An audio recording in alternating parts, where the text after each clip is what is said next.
cranking, shall we? Okay. Hey guys. Happy Friday. I feel like this is gonna be I don't normally do live on Friday because this is when I'll go on the streets, but we'll see how it goes. Can you guys hear me? Let's see how late my chat today. This thing is moving super slow. All right. Can y'all hear me? All right. What's up? Santino, Curly Canuck, Asia, Guilty Reads, Lexi. Thank you, Caesar Julius. Just wanted to make sure I always shine. Nathan Moore, Nikki, Penny Stewart, Rashawn Sadiq, El My Bell, Tiffany D. What up, Marlon? All right, I won't stall too long. I'll wait like another 2 minutes before we start. Man, I'm so tired, y'all. I literally just hosted an event like 2 hours ago, and then I had to burn rubber to get back here so I could be on time. That's why we started 15 minutes late. My bad. I wanted to start at 9, but I needed a little time to just get home and prep and have stuff together for y'all. But it is what it is.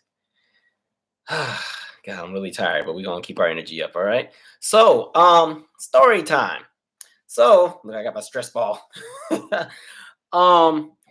It's crazy. So, like, it's weird because I feel like every September, October, everything goes down. That's just like chaotic and crazy, and it always like just slows down the progress of certain things. I don't like the way this camera's angled, but I'm gonna make it work. It's fine. It is what it is. I'll try to turn some more to you guys. But anyway, like I said before, I hate going more than like a week and a half without uploading. But hey, life just happens, so it is what it is. So long story short, we had a really great week when I uploaded the So What Happened series, and then we did the live like the next day. We was on a great roll. I had all these other things I needed to do.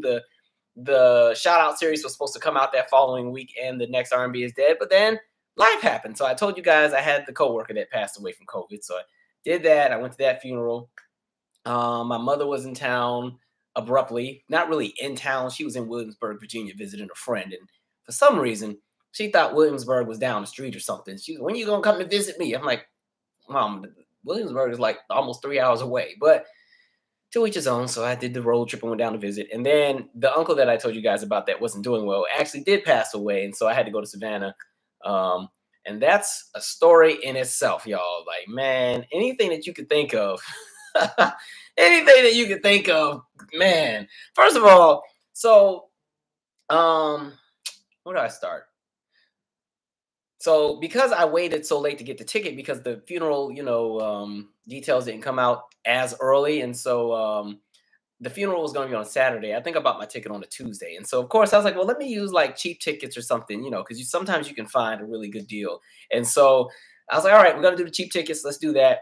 And so I bought a round trip on cheap tickets, right? And so going to Savannah, normally I just like a straight flight because Savannah is really like down the street when you're on a plane from DC. It's like an hour, 10-minute, 15-minute flight sometimes.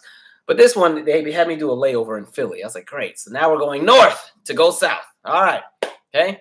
Reminds me of that story we told a few videos back when we talked about the whole conversation around states' rights and the family that was moving to Texas. But for some reason, they went from Virginia to New York. And then, there's a whole hoopla behind that. But anyway, flew, was getting ready to get on the plane to Philly. They told me my bag couldn't fit in the overhead thing because they had no more space for the bag. So they're like, you're going to have to put it under the plane. It's like, okay, cool. Normally if you've made it with your carry-on and then it has to go under the plane, you normally just wait in the little not the carousel thing, but the little corridor thing you walk in. You normally just wait there and they'll give you your bag when you get off the plane. But because I was not going to Philly and this was a straight flight, the lady had told me, don't worry, your bag will be in Savannah when you get there. I was like, are you sure? So when I get off this plane in Philly, I don't need to wait for you to give me my bag right here. I'm just going to keep going and get on the Savannah flight. And when I get to Savannah, it's going to be on the carousel, just, looping around. The lady's like, oh, yeah, of course. Huh? You never flew before?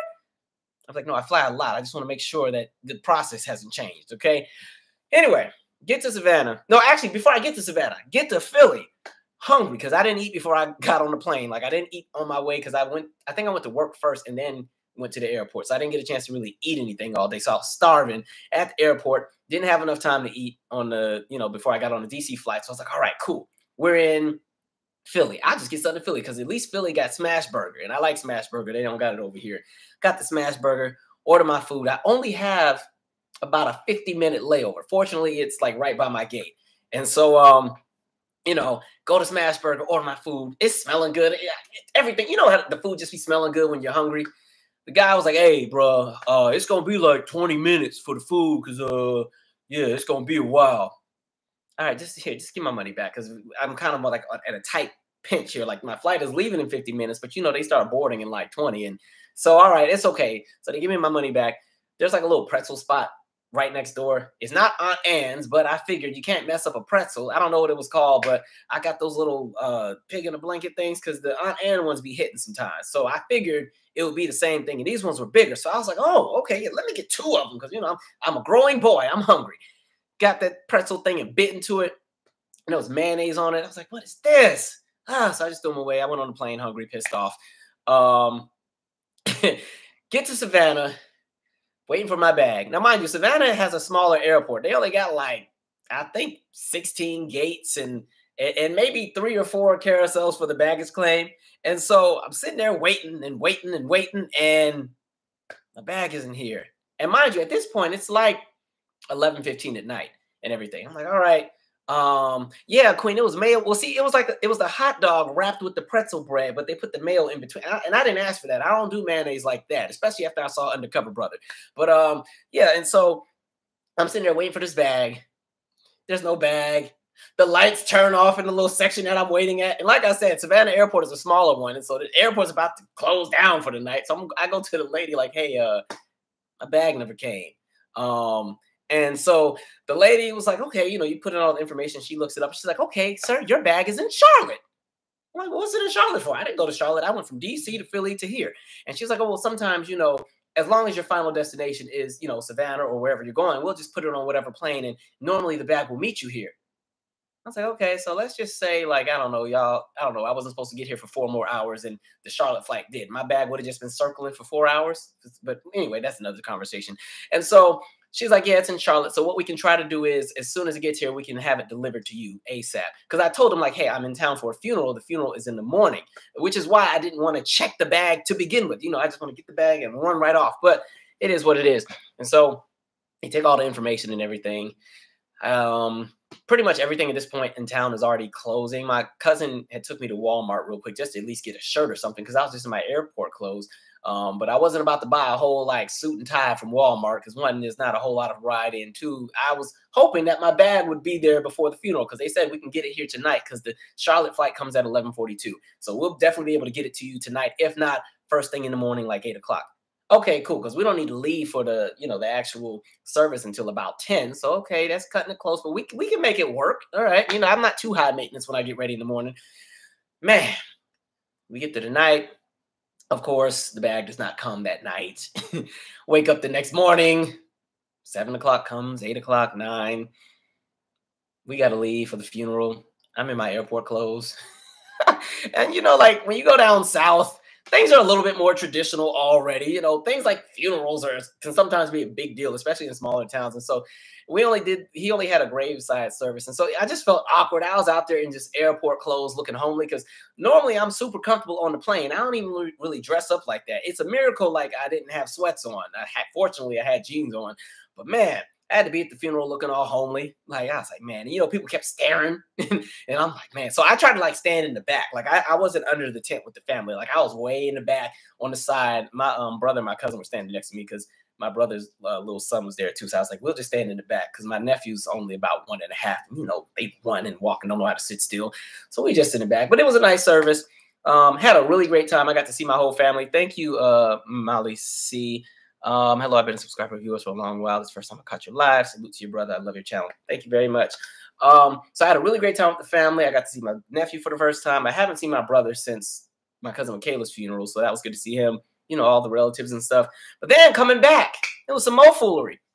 And so I extended my trip for like 1 more day because I was supposed to come back to DC on Sunday, but I wanted to stay for 1 more day on Monday since I had the day off. And so I'll go through Cheap Tickets and get the thing extended. They have this virtual service you can use and, alter your tickets or pay if you got to do all that. So I did everything through the virtual service because they don't have anybody you can talk to on the phone. And so everything's confirmed. They sent me the new itinerary for Monday. And so, okay, Monday night, 7:49 p.m., I'm flying out on flight 4903 back to DC. Perfect. That means I'll be, at work on time for Tuesday. Get to the airport. I already said the goodbyes to the whole family and everything. I go to type the little confirmation code in the little box. Confirmation code wasn't working. Kept typing it. Still not working. All right, let me read this phone and just make sure I'm right. X, Q, T, Y. So I had to go to the person at the front desk. And then so they tried to do the thing. Stuff wasn't working. So long story short, when I extended the ticket, Cheap Tickets didn't process the thing all the way through. And so the woman at the counter was saying it's like if you go to Amazon and you order something and it's sitting in the cart, but it hasn't been processed because you didn't pay for it yet. So it's sitting there. The woman was like, I can literally see your seat, but I can't release the ticket to you until Cheap Tickets releases the tickets to us to be finalized. I was like, great. So, okay, I was like, that's not going to work. So then I talked to the next person who told me the same thing. Then I talked to the next person who told me the same thing. I was like, all right, cool. And so I went ahead, tried to get in contact with Cheap Tickets. This is a lesson about using these stupid third-party sites. But anyway, like I said, they have nobody you can talk to. You can only talk to the robot. And the robot is not helping.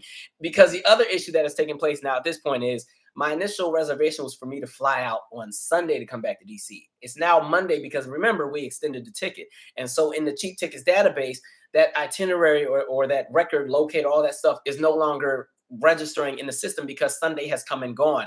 And so the robot is like, please type in the number. And I keep typing it in. Number not recognized. Thank you for using Cheap Tickets. Goodbye. I'm like, no. And so I'm sitting here playing with this thing for 30, 40 minutes. I go back to the front desk like, lady, please. I don't know what to do here.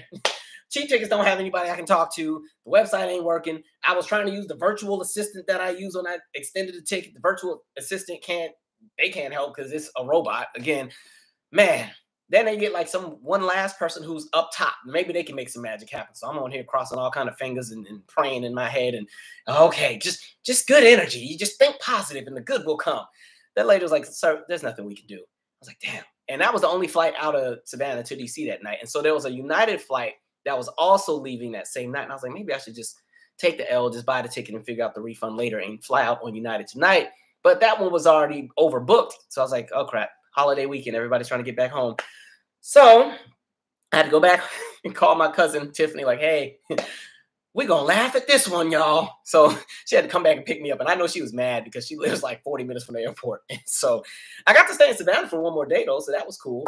And then the whole refund process was a headache. We're still fighting because they're trying to say some other crazy things. And they're trying to say, oh, let me tell you what also was trifling. So while I'm over here trying to keep my peace at the airport, because I don't want to be like one of the people that's fighting on Instagram at the airport, some random lady that wasn't even a part of the conversation gonna jump in the conversation, talking about, that's why I don't use those third-party sites, because that's exactly what happens. Thank you.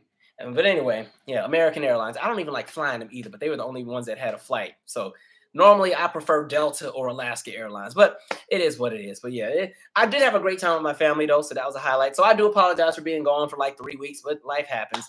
Anyway, I did not mean for this to be such a long story, but man, I was so pissed. But yeah, I ended up, so what happened is the next day I just bought I bought another flight, a one-way on American to DC so I could get back on Tuesday. And so that was that. I was so mad. But yeah, I'm still fighting with Cheap Tickets. I ain't going to talk about the conversation I had once I finally got through to somebody who could actually talk on the phone. Because what they do is they do this thing where it's so hard to get to an operator. You just talk to the robot and, they just want you to push 9, push 10, push the credit card number, type in the social, all this other crap. And they do everything they can do to make sure you don't talk to somebody.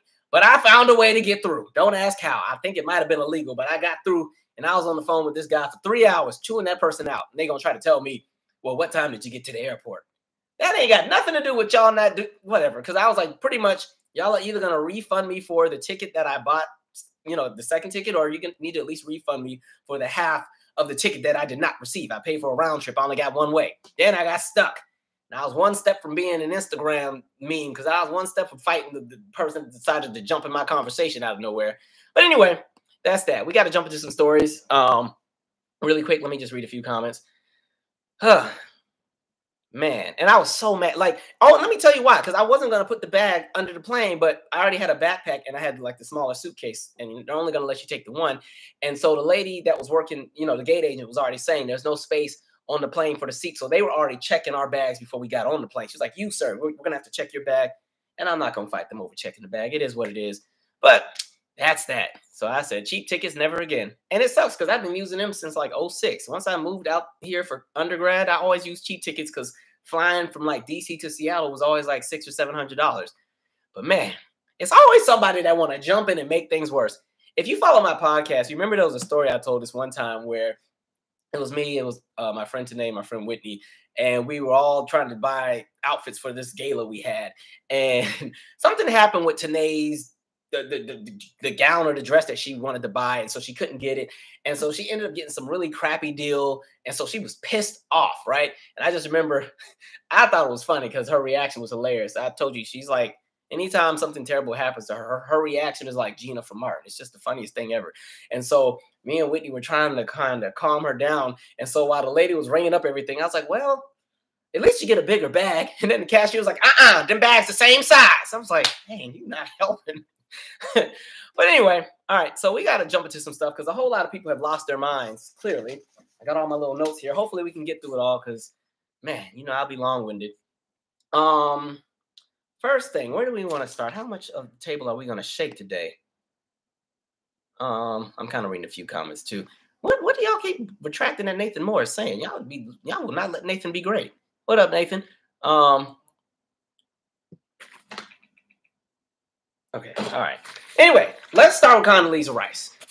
Condi, you should have just stayed home and kept quiet, all right? People already let you slide because you were a part of that terrible administration, and you were a part of all that foolery in regards to everything that happened in Iraq and Afghanistan and the conversations around a whole bunch of terrible policy that we had to live through between 2001 and 2008. And so you should have just sat quietly and stayed off in the distance because people never really gave you a lot of smoke, but you decided to go on The View and open your mouth and say all of the terrible things that I knew you would eventually come out and say.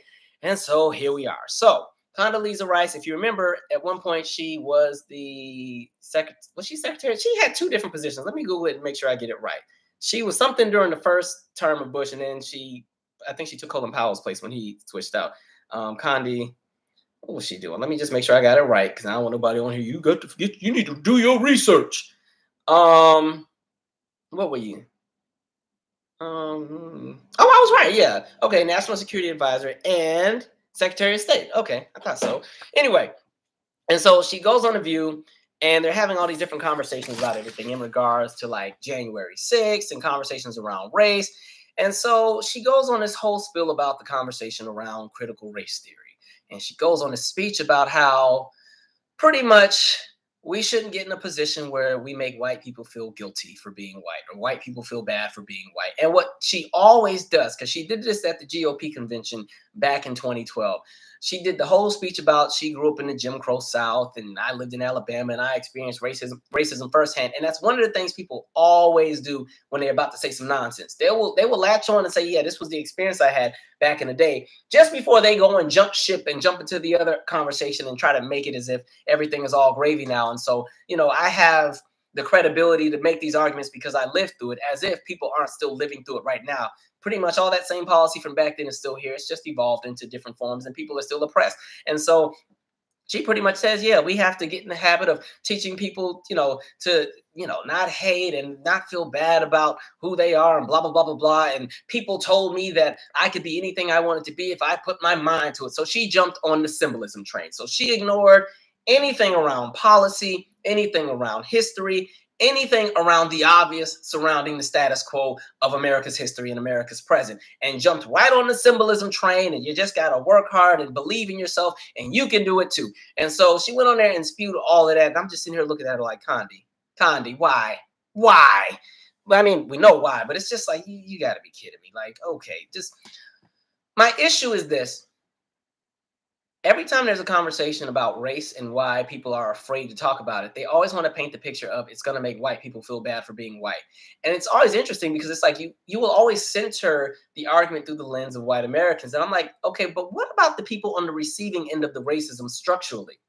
So there's no, there's no consideration for the feelings of black people who have to live through Jim Crow and live through all the nonsense we have now. And even with voting rights, and you're watching Congress struggle just to protect our right to vote. They can't even get that done.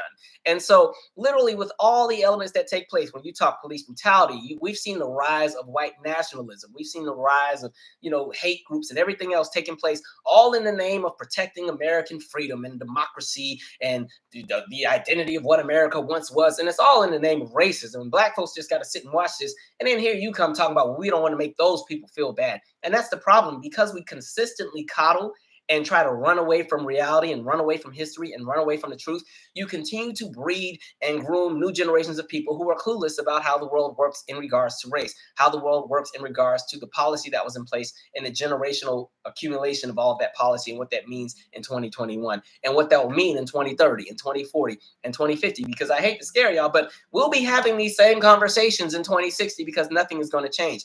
Even when people have the conversation about, oh, white people will be the minority soon. It doesn't matter because the power structure is already in play. The laws are already there. The system is already set up in a way where even when white people do lose a majority and maybe they don't have the voting power that they once had, not much is going to change. Some of that stuff is so embedded and locked in when we talk about what's in our laws and what's in our policy and what's in the way that we do things as a country. That stuff is locked in. And so, again, I'm not here for feelings. I don't care. If you get your feelings hurt because your history sucks, that's not my problem. Okay, do something to make it better. Do something to undo the damage that was already done if that's in your lineage. And again, people are still benefiting from the racism that took place in the past and the racism that's here now. People are still benefiting from the end result of slavery, from the end result of Jim Crow, from the end result of sharecropping, the end result of the Nadir period, the end result of black people being left out of the New Deal, the end result of redlining, the end result of the unfairness that took place in education, the end result of what happened when we started doing the mandatory busing and how schools started to shift, and all of a sudden we had the gifted program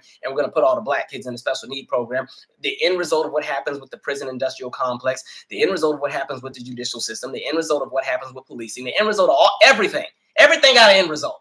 And so here you go talking about some feelings because you want to make sure people are comfortable in their racism. You want people to be comfortable with the fact that they were able to pretty much live a lavish life. Even if they didn't get the lavish life, they get the lavish privilege of pretty much the suffering and the struggling that took place at the hands of black people or on the backs of black people. Your people included. That even comes in your lineage. But because you climbed the ranks and decided to play that role and you're doing all right, now everybody else, we got to move on. So let's not talk about race. Let's just dumb down the country. Let's continue to push the narrative that the Civil War was all because the North felt bad about the slaves in the South and they wanted everybody to be free. Let's push the narrative that after Martin Luther King died, everything was gravy and all was well. And especially when Obama got in there, we became post-racial and everything is great. Meanwhile, every time you turn on the news, it's some nonsense, whether it's some crazy white folks storming the Capitol because they didn't like how the election went, as if Joe Biden was going to be the revolutionary savior for black folks. Yeah, right. But they could look when it gets to the point where Joe Biden isn't even racist enough for white people to be content,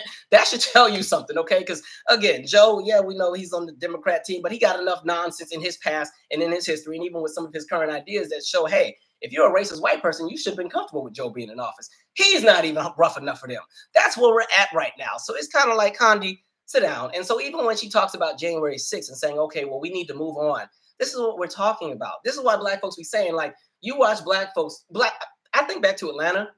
I think back to those teachers who had to do jail time because, again, they had to sit here and pretty much cheat on the standardized testing so that the schools wouldn't lose funding because, hey, the guy you work for, Condi, introduced No Child Left Behind, which was supposed to mean that by December of 2014, all children in America would be proficient in math and reading, which did not happen. And as a result and as a consequence, when school districts did not meet the bar that was required by them in regards to standardized testing, the schools would lose funding. And somehow that was supposed to encourage them to do better. I don't know how the schools would get better with less funding, but hey, that's your administration. And so again, you have these teachers who unfortunately have to find ways to cheat so that their school can keep the funding. Of course, they get caught. And some of those people are still doing time. Some of those people's lives are ruined. But now you got folks who went and stormed the U.S. Capitol. The U.S. Capitol. That big, giant, dome-looking building down there down the street from where I live, where literally this is pretty much the center of American government. Top-notch security. I've been to the Capitol one time. and I sat on the stairs just to read my little book because it was a nice spring day. I ain't even been in the Capitol like that because I already know in those federal areas, don't even go over there messing around. That's what we were always taught if you live in this area. And so you're watching people who went and stormed the Capitol, killed different police officers, vandalized the place, beat up the officers, hit them in the head with a fire extinguisher, and now we get to move on. But y'all want to vilify black folks who felt some kind of way about police brutality and paint them out to be these crazy radicals that want to burn the whole country down. And so now, as you're watching this new election cycle happen with special elections, you're watching everybody come on to these different conversations about, oh, the radical this and the radical left and defund the police. And there's the whole racist agenda. And they want to teach that white people are evil and the black this and the black that. Nonsense. So again, I don't feel it, Condi. You should have just sat back and been quiet because my goodness. Embarrassing. And again, I think the reason why so many people constantly push that argument of, okay, let's not have the conversations of race. I think people do that because, again, once you open that dialogue and the people are in the know about what has happened in this country historically and what's still happening and what laws are in place, what the covenants say, especially in regards to housing and businesses, what the ordinances say, what the articles say, what's been in the different amendments. Once you know about what has been done to people that is in the wrong, the next step is always to make it better. And I think because there's that fear of, as people become more inclined to what's been happening in the world and happening in the United States in regards to race, you're going to have to answer those questions. You're going to have to get to the origins of why. Then you have to have a conversation about reparations. And at this point, we're past the conversation. It's like, okay, y'all need to figure out the policy. The numbers are there about why they're old. The numbers are there that highlight why there's such a huge wealth gap and what the origins of that are and why it's still spreading. And now because it's almost to the point of no return for some folks as far as how ahead they are in the wealth chain in comparison to other groups, all of that is there. If you decide to start opening up a dialogue about race and not just about feelings, not just about, oh, I don't like you because you're black, I don't like you because you're white, but more so, hey, you couldn't live in this neighborhood because you were black, and this neighborhood had all the resources and everything else, and generations of people came through this neighborhood and had access to so much, including education and jobs and healthcare and everything else like that, and they were able to build for their generation and the next generation and the next generation, and there's family trust, and we got this much saved up in our insurance policy because when my father died back in 1950, whatever, he had an insurance policy that black people weren't eligible to get at the time, so when he passed, it left us some money, it gave us money for the down payment on our house. And back in 1950, houses weren't expensive anyway, and we got to buy our house in the blue or the green section of town that was redlined. And so, hey, we have this really valuable property, and then we sold it, and it was worth 20 times more than what it was when we bought it. And so when we sold it, we put the money in a family trust, and that paid for the education of our grandkids and so on and so forth. And so you get all that. And so again, people don't want to have that conversation because then those are the questions you have to answer. You have to go back and you have to look at what's happened in the laws, and then you have to change it. And people don't want to change that because, again, that goes against the status quo. And when you live in a country that has built its wealth upon the oppression of black people collectively, and now the oppression of other groups of people that are now marginalized, who are now in a position of servitude to maintain that status quo, that's where we're at. And that's why so many people are afraid to have a conversation about race. And so they will subjugate the conversation to feelings. It ain't about no damn feelings. It's about the fact that once your stuff is put out there on Front Street, you got to make it right. Because again, you want to paint yourselves to be the moral compass of the world, and the whole world has been watching. The whole world has been laughing at America for the last few years because they're like, yeah, y'all talked a whole lot of trash about all this stuff that y'all are doing so great. And at this point, we don't know what it is y'all actually do well, minus entertainment. Like, my goodness. Just stupid. Like, just be honest about the reality that is. That's why you had that stupid teacher. Did y'all see the clip with that white lady who had like the Native American costume on and was dancing around the classroom for like 5 or 6 minutes? I want to see how that one unfolds. And it's interesting because as I thought about the video, it was like, so you thought of the idea to kind of dance around the class like a Native American or one of the groups from one of the tribes. You took the time to make a costume. You're a math teacher. You don't even teach history. She's teaching math, okay? She's supposed to be teaching Pythagorean theorem and all that other stuff and cosine and tangent and all that, everything else. Somehow, Native Americans became a part of the lecture, all right? So you got all the geometry and pre-calculus students over here stressed out. They just trying to get their A so they can apply for college because, you know, FAFSA just opened on October 1st for those who have seniors in high school. You know, they're trying to meet these early action deadlines and make sure their grades are good. And here you come, all of a sudden you want to dance around the classroom. And then she does it for like 5 or 6 minutes. And all the students are recording. She sees the students recording, and she's moving around the classroom and dancing on the table and bending here and talking about a rock and the spiritual this and the spiritual that. This is the nonsense we're talking about. Again, somebody who, and honestly, I feel like she knows exactly what she's doing on top of that, but she recognized she's a little bit coddled and protected by privilege. And because all she'll have to do is get up there and cry and give some sob story about how it's just been really stressful for her for the last year, and say something else, and, you know, bring Jesus in the conversation or something, and she'll still have her job. And of course, she'll also be protected by the teachers union. So, you know, it's just nonsense that you continue to see. I'm just like, everybody just stupid. Everybody. I'm over it. My phone is blowing up. I think my friends are texting me while I'm doing this live, trying to tell me what to say on here. All right, let me read a few comments real quick, because I said a whole mouthful and took like 2 breaths. Yeah, Condoleezza. Ugh. Mm, It's bad enough you were part of the Bush administration. I don't think people remember how terrible that administration was. I think because Trump was so chaotic, people almost kind of paint that administration to be like this whimsical time of greatness. I'm like, no, almost that entire cabinet was under indictment. Almost the whole cabinet was under indictment. And remember, you had the vice president who shot the guy in the face. It was like, how do you shoot somebody in the face and then they apologize for getting shot? Like, goodness. And then Rumsfeld was terrible.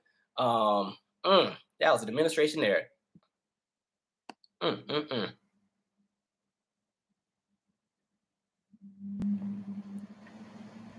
Nathan Moore said, yep, Sonny got at her, but producers tried to cut the segment. I'll give it to Sonny. Sonny's been frying everybody up for like the last year. She used to kind of be a little iffy to me when she first got on, but now I think she don't care no more. She just says how she really feels.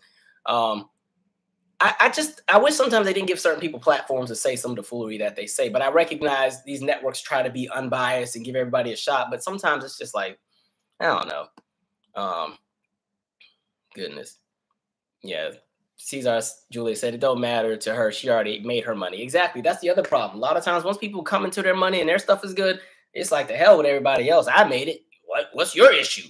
Like, okay. And a lot of times people will also hold on to the exceptions. In my opinion, somebody like a Condoleezza Rice is the exception to the rule in regards to how America is set up structurally and how things are supposed to align based on what affects the people. She slipped through the cracks and was able to make it. That is the exception. And then what happens is we're all measured up to the exception, and we're told, well, she made it. What's your problem? And I'm like, what, why are you not secretary advisor or whatever? Why are you not secretary of state? Don't put the burden on me, and you ain't doing the same thing, because again, your standard is lower than mine because you don't have a bar that you have to climb. You just get to be you get to be the standard from birth. You come out of the mom's womb and you're already the standard of what people are supposed to aspire to be.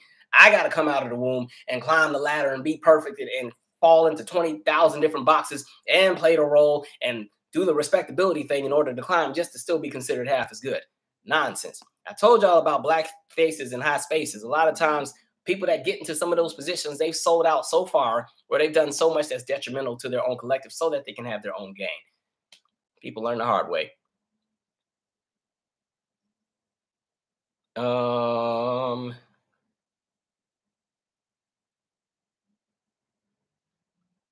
Dan Moore said the sun rejecting them is not our problem.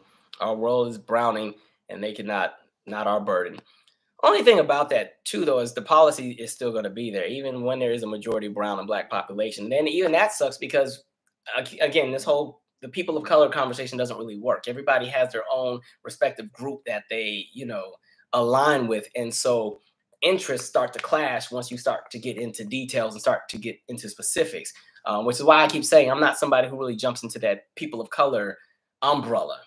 Because pretty much what you're saying is that, and this is not directed to you, this is just a bigger conversation, it's pretty much saying that, again, there's white and then there's everybody else. Everybody else falls under people of color, and then white is still the standard. And then when you get into the conversation, and that's why Democrats have the problems that they have, because again, they're trying to take every group under their umbrella, and every group wants something different, and then they have to figure out how to meet in the middle, and they want to still play diplomat and everything else, and they can't even do that right. And, Republicans just continue to do whatever they do. You know where they stand. They already tell you, we're not doing this, and that's all it is to it. So either get with us or get moving.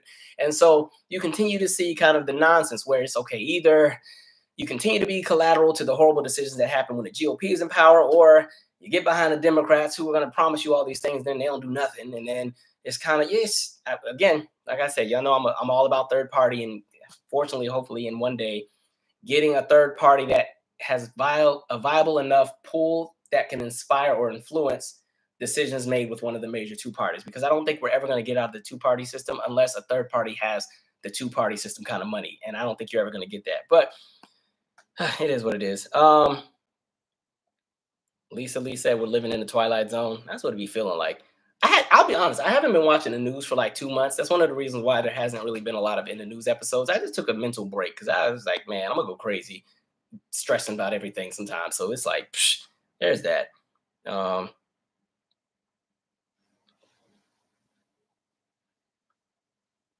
um, oh, that's a good one. Jersey Candy, no concern for the 50 years of teaching black children a whitewashed history. Look at, you hit it. All right, how do I want to word this? Two sides to that, or two ways to look at that in addition. So again, like one, 50 years, like they said, and really more than 50 years, but 50 years of being taught that pretty much everybody who didn't look like this was inferior. And all of us who look like this, it's a miracle that we're here. And we should be grateful because if it weren't for the Europeans coming in, snatching different groups and colonizing other countries, we'd still be uncivilized. And that's why we must give our great thanks to the founding fathers and Albert Einstein and Thomas Edison and all this other nonsense. And so you're already taught that, boom, you're not a part of the conversation. You're not a part of history. If you are a part of history, it's that little 20 chapters they put during the Black History section of the book. And we're really not going to jump to that part of the book until Black History Month. So there's that. But then when you get in the conversation of Black history, think of what normally happens when you were taught Black history, especially if you went to school before 2010. Most of the figures you read about in Black history are all symbolic figures. A great rags to riches, they did it, so can you story. Martin Luther King, okay, he taught love and respectability to an extent before he shifted, but they never talk about that part. So he's revered in the history books, and that's who you hear about. Rosa Parks, she was tired, and so that's a symbolic story of how it pretty much would trigger the bus boycott. So they'll put her in the book. Phyllis Wheatley, she was enslaved, but she was able to write. So let's put her in there, and okay, all right, we'll throw Harriet Tubman in there for a few books, but we're not going to say too much about her. So we'll throw Harriet in there a little bit because that's a story of perseverance. So she'll go in the book. Who else are we going to put in the book? Medgar Evers never makes the history books for some reason. They're not going to talk about Malcolm X. They're not going to talk about Fred Hampton. They're not going to talk about Stokely Carmichael. They're not going to talk about Kwame Nkrumah. They're not going to talk about Patrice Lumumba. They're not going to talk about any of those people. They're not going to talk about Asada Shakur. Angela Davis, if she's in there, it might be in some advanced high school curriculum in a class that specifies in Black history. And so think about like what you were always taught was model yourselves after the people who were respectable and chose nonviolence and chose love, and they were God-fearing, and they walked and sang and marched and continued to march. And so model yourself after that. You might get Booker T. Washington in there. Thank you. I need my glasses. Kari, thank you for that. Yeah, so you get a lot of the very symbolic people that tend to be put in the book. You don't really hear about the hardcore stuff. They never talk about the racial attacks. We always reference Tulsa, but again, there's literally been one in almost every major metropolitan city in this country. So they don't talk about the race attacks that took place in Omaha or in Memphis or in Atlanta or DC or Rosewood or Lafayette, Louisiana, Philly, Detroit. I'm skipping a whole bunch of places. There's just been so many. Houston, Dallas, St. Louis, East St. Louis. Like there's been so many, but none of that's gonna ever be in there. Yeah, they'll talk about George Washington Carver. Thank you, Distracted. 91088. Yeah, let's talk about the Peanut Man. And even with that, they don't tell his real history. They don't talk about how he was attacked and pretty much castrated. Literally castrated, snip, castrated and everything. And that plays a role into why his speaking voice was so high as well, because when he was attacked, people also tried to strangle him and tore up the man's voice box. They don't talk about any of that. They'll just say, oh, he made peanut butter, and then they want to even use the fact that, okay, with the peanut products that he had all kinds of things. It wasn't just for consumption. It was things that we use even in regards to how we utilize machines that use fossil fuels. Like that's not in the conversation. So I'm just, y'all go ahead and Google George Washington Carver getting castrated. They don't put that in there. Nonsense. They be thinking we stupid. They got the right one today. I'll tell you, when I was in school, the only people in my history book, and we talked about McGraw-Hill and how they kind of organized the history books. It's in one of the In the News videos. I don't remember which one. But in my history book in high school, the Black history portion was like 18 pages. Of course, it started with slavery. Slavery ends. It was like a page and a half about sharecropping, but sharecropping was presented as an opportunity. And so it was presented as there were, former slave owners who felt so bad for the newly freed enslaved people who didn't know what they were going to do with themselves. And so they gave them the opportunity to come and work their land so that they could have adequate housing. And, that it just kind of be like a little promissory note or a promissory deal where, okay, you work this land and you'll have housing and eventually you'll get to have this house once you work hard enough. And so it was presented like it was just this whimsical experience of greatness. And yeah, we're not slaves anymore, so we're still doing the same work. We're just not getting beat anymore. When in reality, it was just as terrible. Okay, like things were just, and we talked about convict leasing as well. And remember how I told you guys, like, the lifespan of somebody who ended up in convict leasing or in the convict leasing system was only 7 years because they had it that bad.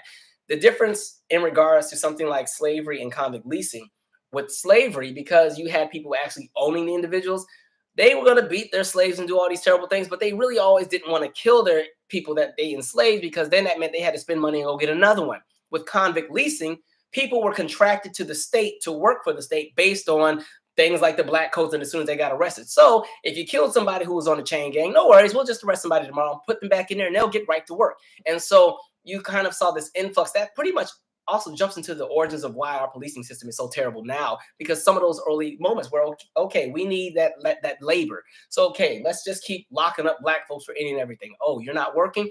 We got to arrest you. Oh, you looked at a white woman and you didn't put your face down when you walked past them on the sidewalk? We got to arrest you. You know what I mean? And so there's all these different things that people got arrested for during that convict leasing era. But none of that, of course, was in my history book. And so, yeah, it went to the sharecropping Disneyland experience. And then it jumped straight to the civil rights era, right with Rosa Parks. And then Martin had the march. Martin died, and Robert Kennedy died, and JFK died. And so the world just had a great awakening, was like, hey, we're just doing too much, guys. We just have to be better people. And then magically the racism disappeared. And then the book jumps to the 90s. And Janet was actually in my 90s book. It was like this picture of her from the Rhythm Nation tour. So it was like, so all of the strides that black people made were only highlighted through entertainers. So my book had like Janet and Michael Jordan and who's the track guy? Michael Johnson. And mind you, my book was probably from like 2001, but at that point in time, it was about 2006. And yeah, and that was Black history. Oh, and Oprah, my bad. Left out the great Oprah. And so that was my history book. Thank you. Look, Queen already knew. So man, absolutely crazy. Let me read a few comments before I jump to the next topic.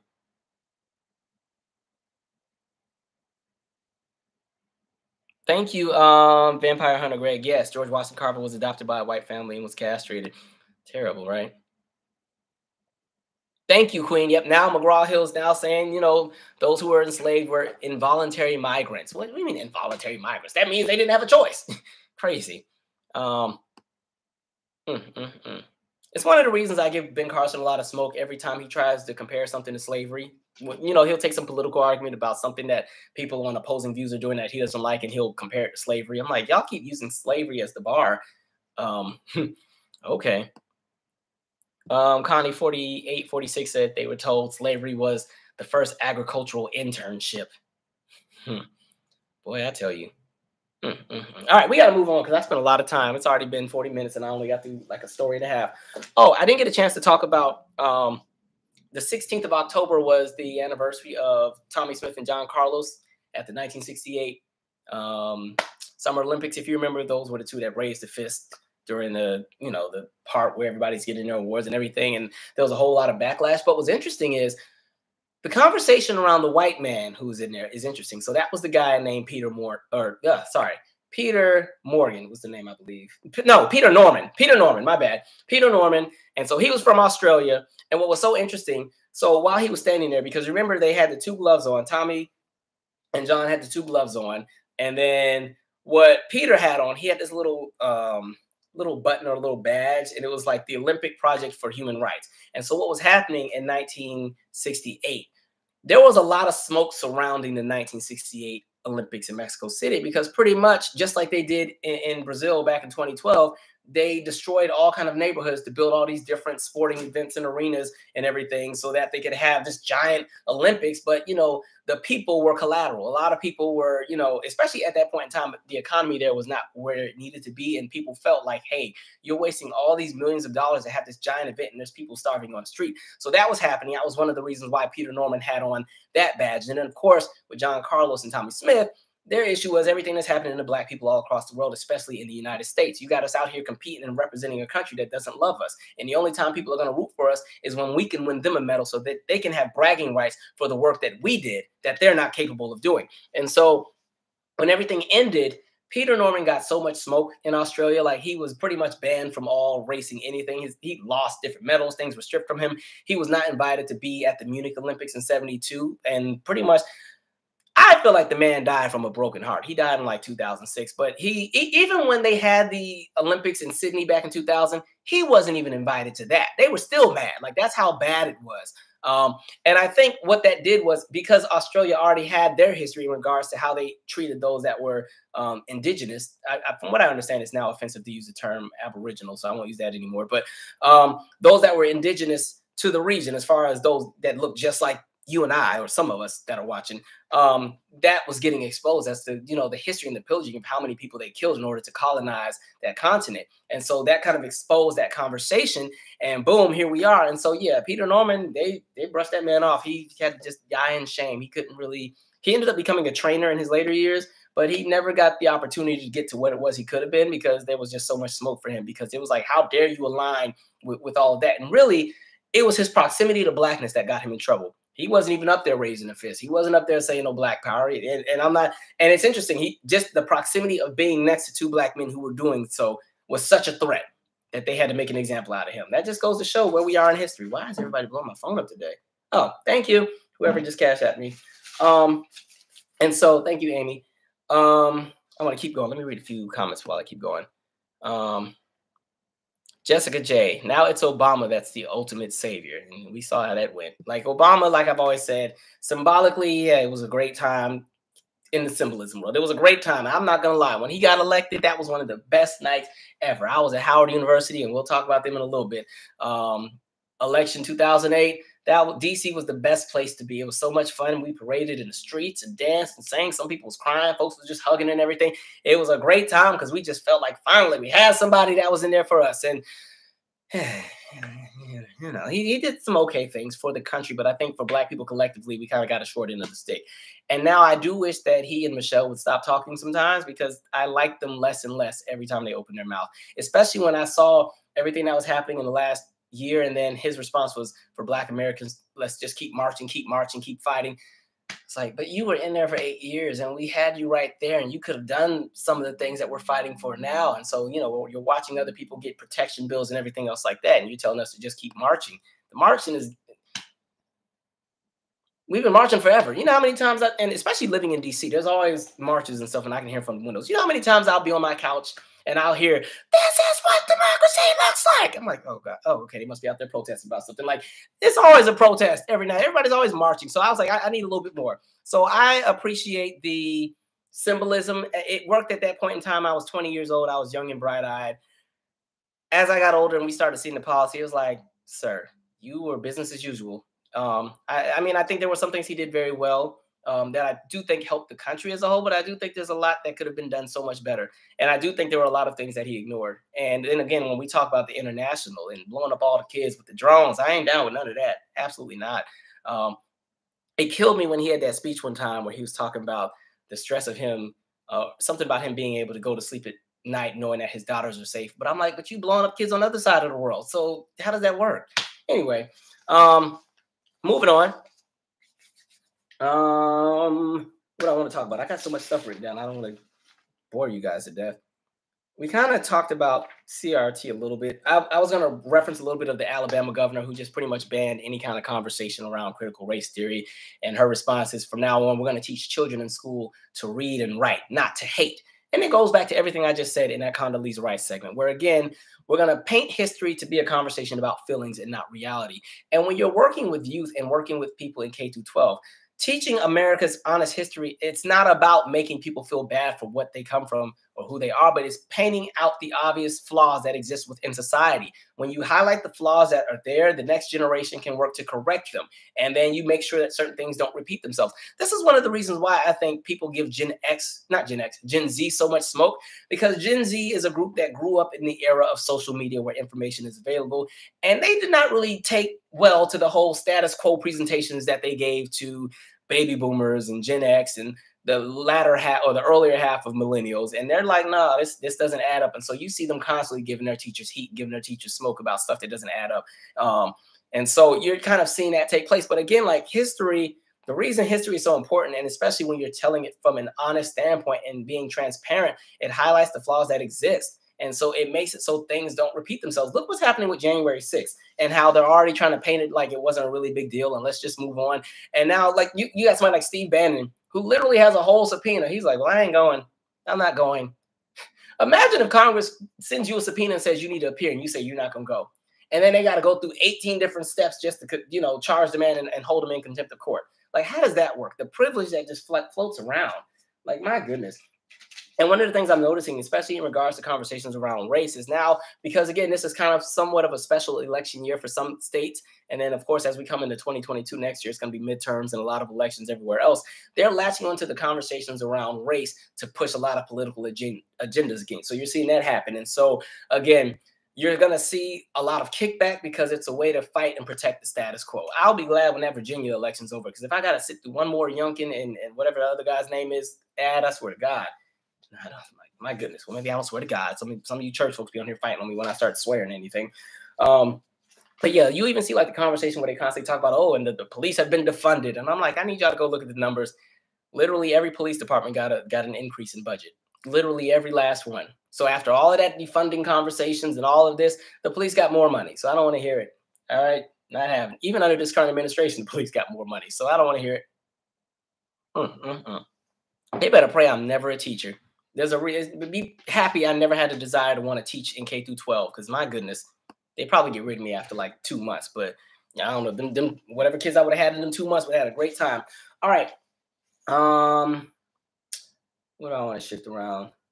Oh, I kind of jumped into Bannon, so I was going to talk about Bannon. But even with Bannon, one thing I will say, I never want to hear another conversation about patriotism in this country again, because again, when you talk about January 6th and how it's been responded to, and how people who have done all of these different heinous crimes have either gotten slaps on the wrist or people continue to want to change the narrative. So I don't want to hear a conversation about why it's offensive for people to kneel during the national anthem. You can cut that conversation because clearly y'all didn't care about the Capitol, so don't pretend you care about the troops. I don't want to hear about patriotism when, again, you're literally watching Congress just sabotage the well-being of 330 million people because people have egos. You got people like that Goofy Cinema and what's the other guy, Manchin, and then, of course, people like McConnell and all them other ones who, again, year after year are in office, do nothing, pretty much disrupt any kind of progress that anybody makes. And then, they pass the torch to the next party to take over. And then it's the same nonsense for another 4 or 2 or 6 or 8 years. And then they pass the torch back to the other party. Same nonsense. I don't want to hear about patriotism. Don't tell me anything about what people are doing wrong, when in reality, all of the flaws and all of the things that pretty much highlight the fact that whiteness is pretty much, if we want to be honest, whiteness is the downfall of America. Save any conversation on patriotism. I'd be petty and say, take away white folks' right to vote, but I'm just kidding. Like, that might change some stuff around here. I'm kidding. Somebody's gonna take that seriously. All right, let me read some comments. We're gonna keep it moving. I'm just over it. I think most people in this country just want to be left alone and want to just be great. They just want to have a decent livelihood. Most people just want to be able to afford to pay their bills, have a decent life, be successful, have some good health care, good food, find love, be at peace. That's what probably everybody in this country wants. And the fact that these people that are constantly in office who make 6 figures and really make 7 and 8 because of different endorsements and being bought out by lobbyists and lobbying groups and different corporations, the fact that they can't even do that. They don't even show up to the votes.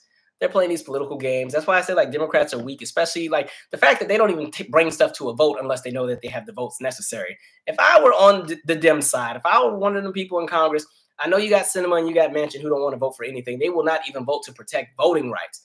F that. Bring the crap to a vote and let them embarrass themselves and vote no, so that everybody can see, like, why are you waiting until they say yes before you go to the floor? Waste of time. Like, it's like y'all not even trying. And so y'all sit here and waste months and months and months. And like, goodness. Anyway. Kelly McRae said a little bit about the Harlem Renaissance was mentioned in her history book. It wasn't in mine, but I think I had a creative writing class, and I think it was mentioned in that. Drew Tanner said, I hate respectability politics. Everyone swear Everyone swear if we just name our kids Andrew and Diana, it'll stop people, and stop people from twerking and sagging. Racism will just end magically. And absolutely right. That respectability goes out of the window because the people that are doing the oppressing don't even respect themselves. So nonsense. It's kind of like, okay, hopefully none of y'all have done this. Please don't feel some kind of way if I call you out. But like, it's kind of like when I keep seeing like the army of black men in suits that go and walk around and take 100 pictures. I don't understand. I don't understand what it's supposed to do. Like, I get it, but it's a very symbolic gesture. Okay, you guys are in these really nice suits, but what does that do? Like, if you're trying to say respect us because we know how to dress, I guess. But again, like, I guess I'm in a place where if you don't f with me because of what it is that I come from or who I am, I don't care. So I'm not about to sit here and break my neck for you to like me. That's one of the things I don't think some people understand, even in this YouTube world. Anybody who uploads content, we recognize everybody's not going to like our stuff. Everybody's not going to like us. People are going to call us all kind of names if they disagree. It is what it is. But you know what? The reality is, the minute I close this out, I'm back in my life, and none of you exist to me, and I don't exist to you unless we lock back in. You know what I mean? And so when it comes to respectability, like, no, I love each and every one that supports and watches, but I will never lose sleep over some nonsense from the internet. Just because, again, I'm just using this as a platform to express how I feel, and there are people who feel how I feel, and we can connect and chop it up and have a great time. But for people who don't and want to be terrible people, and I don't know, your mother's a crackhead, okay, you're gonna have to come up with some better jokes than that. My mom can tell jokes too. So if I bring her on here to start frying people up, y'all ain't seen smoke until you see my mother roast somebody. And she does it in an anointed way because she don't even cuss. Anyway, let me scroll back down. Thank you, Nikita Clark. You're absolutely right. We need to teach our children ourselves. And I totally agree. I've always said this if you've been following me for years. I say your children are going to learn at school, but you have to also teach at home. And you have to also put them in environments around people that they can learn from and everything else like that. And so if you're going to put them on a sports league, make sure they're in a sports league where the coach is an upstanding person that teaches them about how to just pretty much be a better person, how to graciously be okay at losing a game and not going and punching walls and then kicking the car on the way home because they're not used to not getting their way, things like that. The people that you have around your kids, the stuff that you even let your kids watch. I'm not going to sit here and be the I guess I don't like to use the word woke anymore because it's been weaponized, but I don't like to be the woke police and tell people what their kids should be watching on TV and all. But if your kid sits in front of a tablet and a TV all day with a Caprice on, until they're 5, and then you drop them off at school because you never let them play with the other kids in the neighborhood. They've never been around anybody else. And then magically it's time for kindergarten and you're wondering why they're showing their behind in class. They haven't been socialized. And so their motor skills are off in regards to how they do things. Their social skills are a little off because their eyes are glued to a tablet. And so again, interaction, like all those things matter. And I'm just speaking from experience from what I've seen with the kids I work with. I can always tell how kids are raised just based on working with them. And when it comes to Black history, yeah, like we definitely have to do a better, well, not everybody, but people have to do a better job of really working to protect what it is that you want your kids to understand and see, especially when it comes to their image and how they see themselves. There's nothing worse than seeing like a Black child who hates how they look or who hates who they are, who's not confident with who they are, because again, they've been taught that they're, beneath everything. They're the back eye on the stove. You know what I mean? They're not the hottest thing on the block because they've been taught that, their phenotypes are not the standard of beauty. Stuff like that, people have to kind of think about. Crazy homebody girl said, period. I'm so tired of the VA commercials. I'm tired of them things too. I can't. And I live in DC. I was like, y'all can't set it up so I don't got to see this. I don't live over there, even though it's just down the street. All right, we got to keep moving because I got a whole bunch I need to cover, and it's already been 58 minutes. Oh, I do appreciate y'all rocking with me tonight too. It's a Friday. I didn't expect anybody to be on. I thought it was gonna be like maybe 100 people because Fridays everybody's out enjoying their time, and it's almost we're in those last 2 or 3 weeks before it starts to get too cold and people want to stay in the house. It's about to be cuffing season soon. All right. I did want to briefly talk about some of you may have seen the story with what happened in Philadelphia on the train, where there's the woman who's sexually assaulted and everybody just watched and recorded and did nothing, and the crap went on for like, at least I forgot what the time span was, but it was for an extended period of time. I just, terrible, you know what I mean? And I think we're now in a space where everybody's so pressed to want to go viral or capture that great moment that they've forgotten that we still live in a reality where humans exist. And so now you have, I just don't get how you could sit comfortably and watch a woman get raped and do nothing. Even if you're a fearful person and don't think that you can fight or don't think you can defend yourself, it's 20, 30 of y'all on the train and y'all just sat there and let a woman just get raped and nobody did anything. Y'all just, everybody recording. And then so I'm like, so what happens with the recording? What are you gonna post it on Twitter? Oh, they wilding. Like, how does that work? So I was like, that was very disappointing to read about. And it goes back to some conversations we had a few lives ago, where it's kind of like, again, people want to have these conversations about policing and why the police are in the wrong. And my thing is like, okay, well, if we're going to have that conversation, then it should always be that the people in the neighborhood protect the citizens as well. So you don't have to always go and get police. But if ain't nobody doing nothing because everybody want to record and you're letting a woman get raped on a train, like, what kind of nonsense is that? Like, are you serious? Like, no, that bystander effect. Thank you, Let Love Rain. That's absolutely horrible. I'm like, the trains normally have like emergency buttons that you can hit to let people know that something's going wrong. Somebody in there had a laptop bag, briefcase. Well, maybe they don't want to use a laptop to hit nobody upside the head with, but somebody in there had something they could have done, hit the person with, done something. All it takes is 4 or 5 people to overpower that one guy, and they let him just do that and stay there and watched. You got to be kidding me. That's some trifling stuff right there. Absolutely not. I ain't the biggest person in the world. Y'all know I always be talking trash, talking about I'm buff, but I'm one of them skinny folks. But still, in a moment like that, even if I get my ass whooped for jumping in, I would have at least jumped in and tried to help. Sorry for cussing. But like, my goodness, like, do something or call 911, something, let them know that you're on this train and this train is about to be at this station. And so when we get here, please have somebody be ready. Like, what are y'all doing? So again, people always want to go viral or have these moments. And that's why, shifting gears, like, I noticed all these kids, they had that TikTok viral challenge, slap a teacher.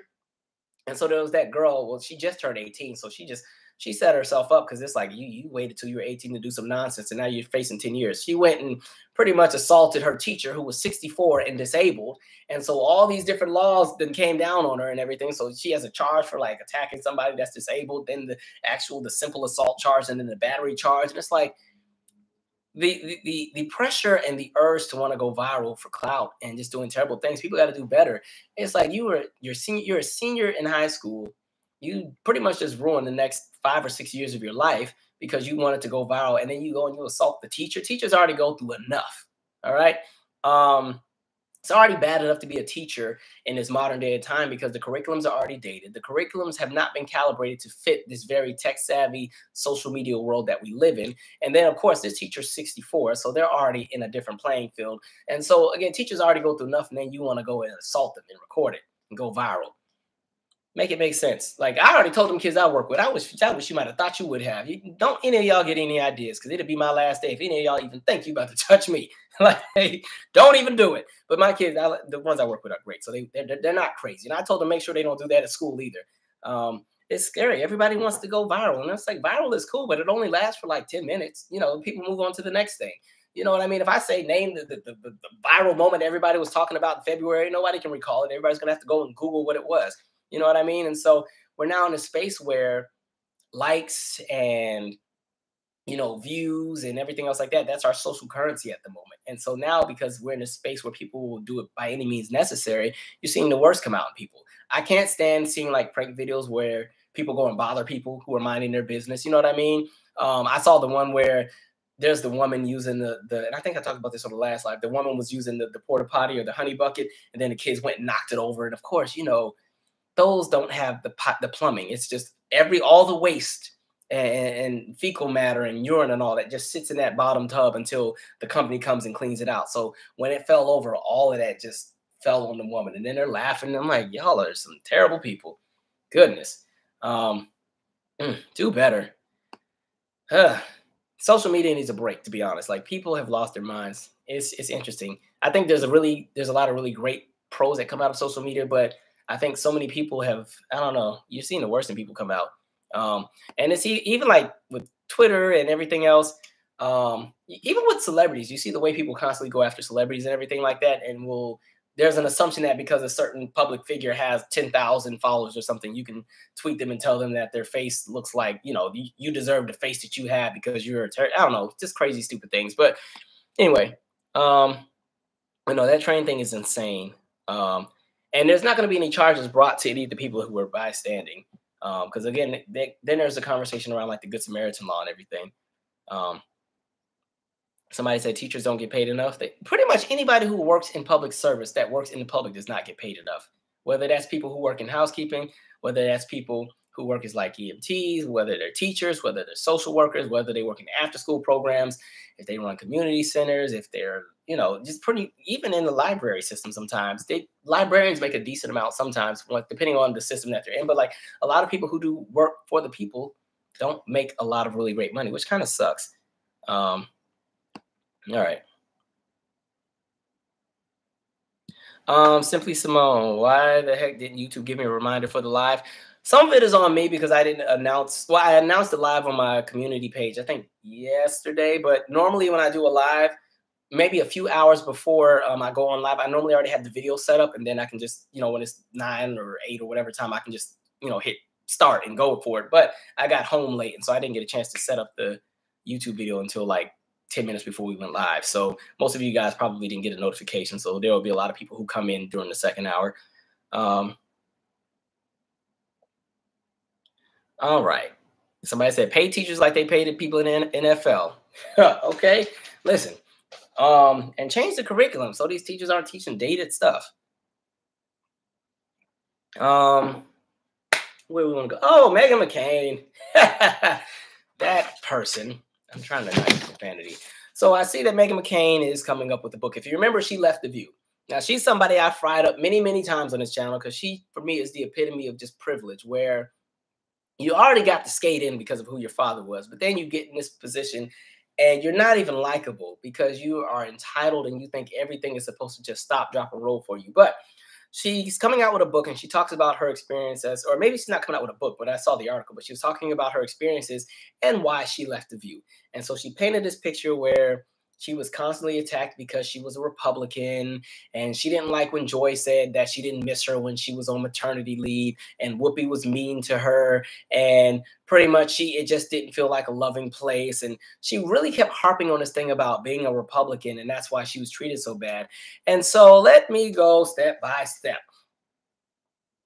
One, it had nothing to do with the fact that she was a conservative Republican, because there's been tons of Republicans and conservatives that have platforms that are actually likable, even if you don't agree with their views or you have smoke for them all day. Meghan's issue was she was not likable. She was a horrible person to be around just from watching. She constantly was rude to everybody. And that was the other thing. She didn't like when Whoopi told her to, like, she said something like, girl, be quiet or something, and it went viral. And she was talking about how she didn't like how it made her feel or some other crap.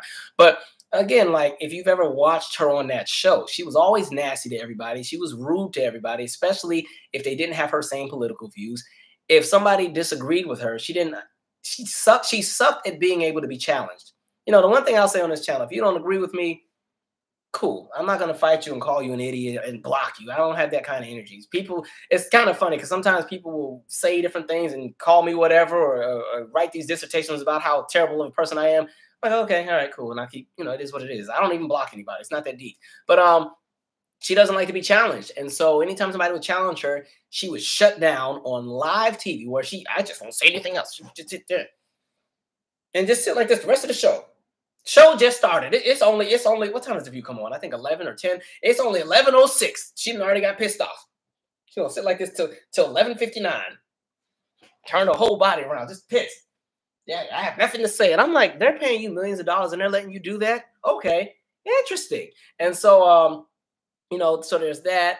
And again, the other thing but I'll tell you what my beef with her was. My beef with her was every time she wanted to refute or fight about any kind of conversation in regards to race or politics or the well-being of society, her viewpoint was always only through the lens of working class white Americans. Now, you guys can get mad and say, well, you only talk about black folks. I talk about black folks living in a white space and having to matriculate through a white space because that white space is still the standard that, unfortunately, we have to live under. So there's a difference. But with Meghan, she would only see the world through the lens of working white Americans. And so it would make her a working class white Americans. And it pretty much made her an apologist for a lot of very racist policy that was in play. It made her pretty much, I don't know why she didn't act like she didn't like Trump. Just go on and acknowledge that it's okay. You supported Trump. It's cool. It is what it is. That's what you were into. But like, she pretty much would dismiss every other group of people's issue specifically to center it around working class white Americans. And she would do that in every argument they had about politics or tax codes. And what was so funny is a lot of the arguments that she would make or fight against were things that would actually benefit that demographic, but she'd fight against it. So when the smoke came, when they changed the tax code, and again, the rich got a huge tax cut and the rest of us have to pay more in taxes now, and we'll continue that number's going to keep going up until 2027. So Biden, I need y'all to change that before y'all lose the House or the Senate or whatever y'all are doing, because I don't know what y'all doing over there, but do something. She was the main one talking about, oh, you guys don't understand and blah, blah, blah, blah, blah. I'm like, but okay, this tax code change is going to affect the very group of people that you're fighting so hard for, allegedly. Or even a conversation around like the blue apron idea when they wanted to get rid of food stamps and have delivered food come to the, like, it's just crazy. And so she constantly only saw the world through one lens. And when you disagreed with her, she shut down. She couldn't even refute anything or at least have a reasonable debate, or, have a good rebuttal. It was just, she made everything personal and took everything so personally, which drove me crazy because it was just the highlight of privilege to me. Because again, it just goes to show that you've never been challenged. And then of course you got to bring up her dad every 5 minutes. I was John McCain's daughter. I was John McCain's daughter. And sometimes I used to wish that Joy would be like, man, F your daddy. I want her to say that so bad, but respect the dad, I guess. But like, even with John McCain, his policy was terrible too. I mean, I know he's gone now, but he was the main one who wanted to go into Iran had he won in 2007. That was the main thing he said. You can go right to YouTube and find that clip. You guys ever heard the song, Bomb, Bomb, Bomb, Bomb, Bomb, Iran? Like, no, that man was terrible too. All right, he didn't even want Martin Luther King to have a holiday. And you want to sit here and run and paint your daddy to be the greatest thing ever, and people had to suffer under him too. Please. So, nonsense. I can't. So Meghan, sit down.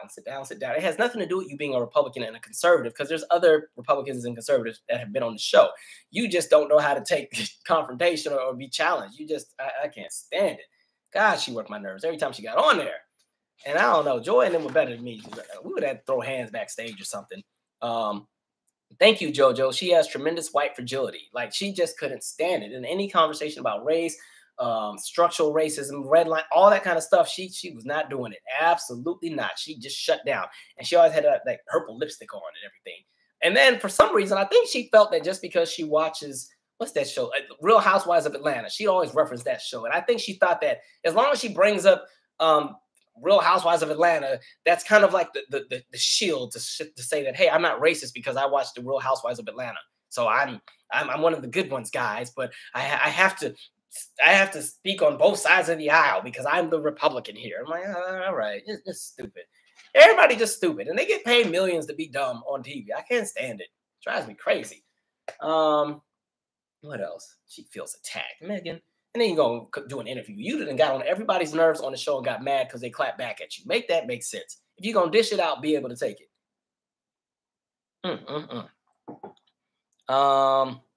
He said she sure did appropriate hairstyles. Oh, I forgot about that. Yeah, those last few months when she started having the cornrows and everything. I was like, I don't know what this is, but okay, I guess. Anyway, I already talked about the stupid teacher. I'm doing good at merging these little topics together. Okay, I'm gonna skip the teacher because I already covered that. Bam, well, that's done. Okay, next page. Let me read a few comments while I'm setting up here. Friday. Her entire career is based off her dad's. And see, the thing about it, I will never fault somebody for being able to get into the door because, hey, their family was able to get them in. But it's like, if you already got to jump the line, then I need you to pull your weight. You know what I mean? Not sit here and think the world is supposed to stop for you just because of what family you come from. Like, that is the most annoying thing.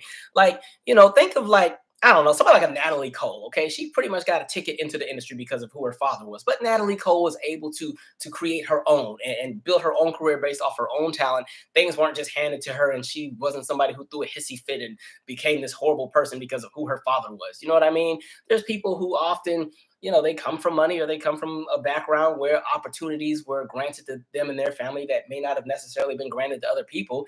And they recognize that. So they use that to their advantage and work as hard as they can or smart as they can to make the impact that they would like to make on society, rather than just ride the coattails of somebody else. Like, I can't stand a coattail rider.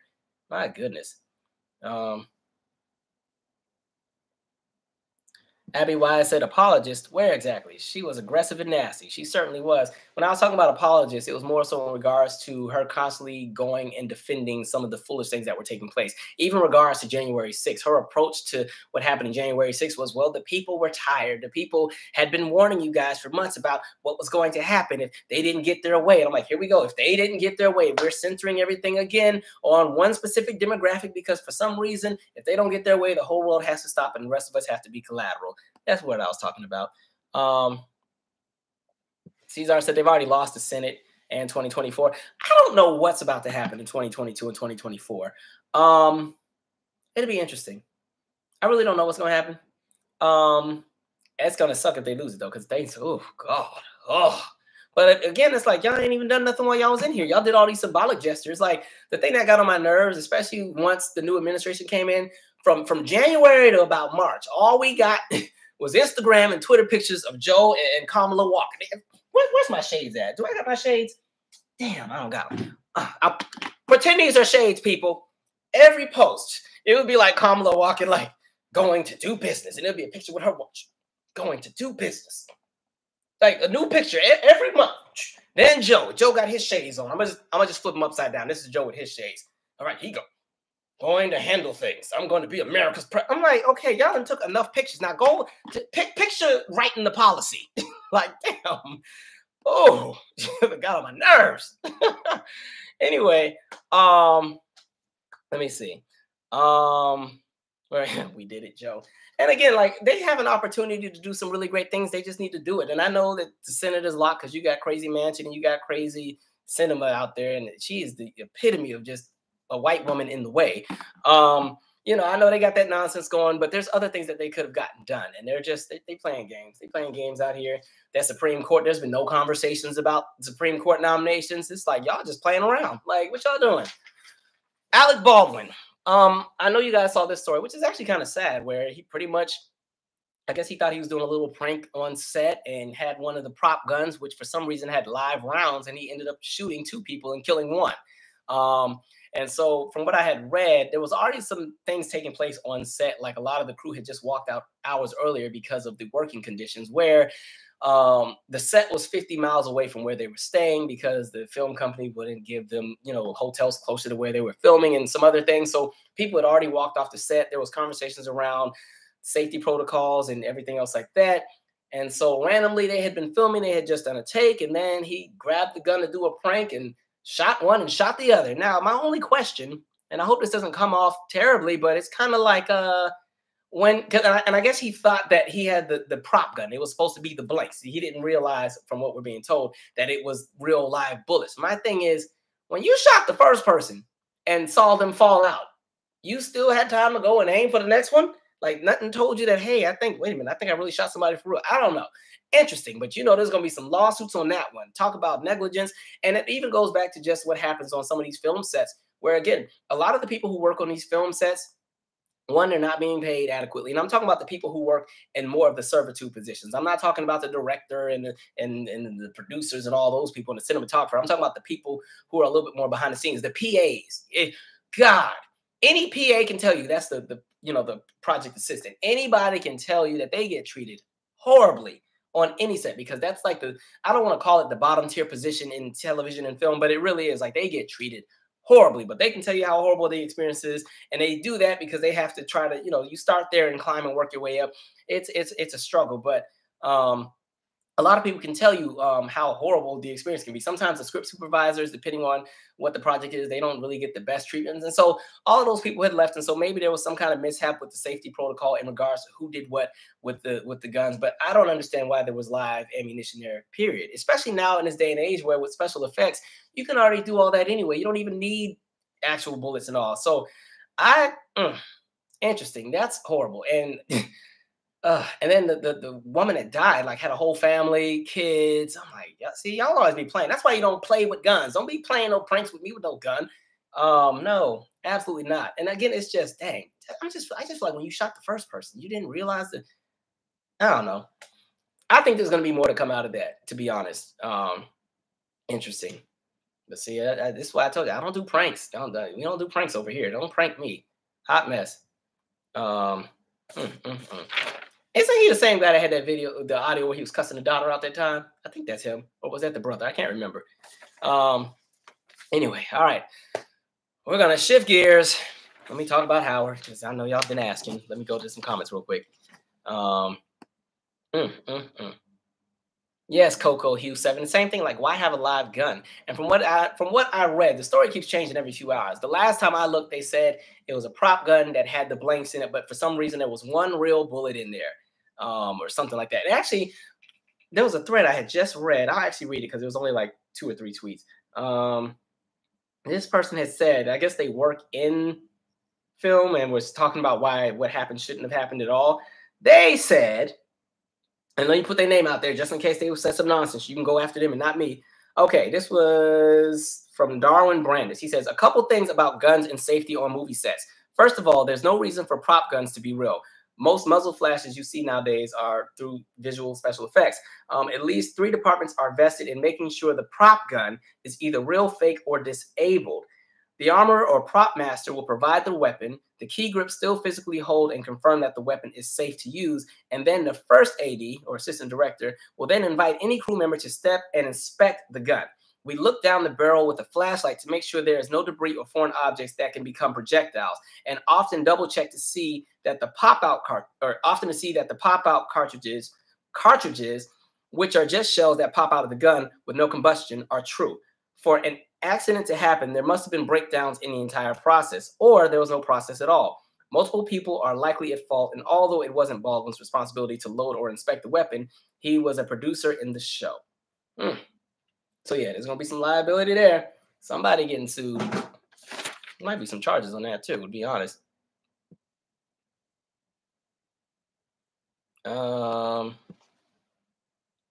Nani Pierre said not to put out a conspiracy, but somebody in that crew didn't like him. Dang, I mean, if you really dislike somebody that bad that you set up a gun to kill somebody else, I hope not. All right, moving right along. Let's talk about Howard University for a second. Howard's been trending for maybe the last 2 weeks, maybe, because there's been some student protests. And the protests are centered around a bunch of different things. What most people are hearing about is the conditions at the dorms, where there have been some dorms that have mold and students have been complaining, and you have a lot of students that also don't have housing. But some of the additional complaints is that Howard recently shifted how they're going to operate their board of trustees. Like, their board of trustees has had several different components. There was an alumni section where, you know, the alumni, they could vote for a trustee member, and there were some other trustee divisions that were there, and the board voted to get rid of all of them and just keep one group of trustees. And so there's a bunch of different things that are going down. Let me see if I can read the list of demands again. 3 of the demands. Hold on, I got to get back. Okay. One was commit in writing to authorizing the HUSA president. That's pretty much just like the student body, like, president, class of 20, whatever, that guy. And the GSA chair to have voting power on the board of trustees. 2, reinstate all affiliate trustee positions, student, faculty, and alumni on the board of trustees. 3, the president and chairman of the board propose a meeting with student leadership outlining their housing plan to protect the incoming class of Howard's immediate future. There was one more point that they had. I cannot seem to find it for some reason. But so there's a bunch of different things that are taking place.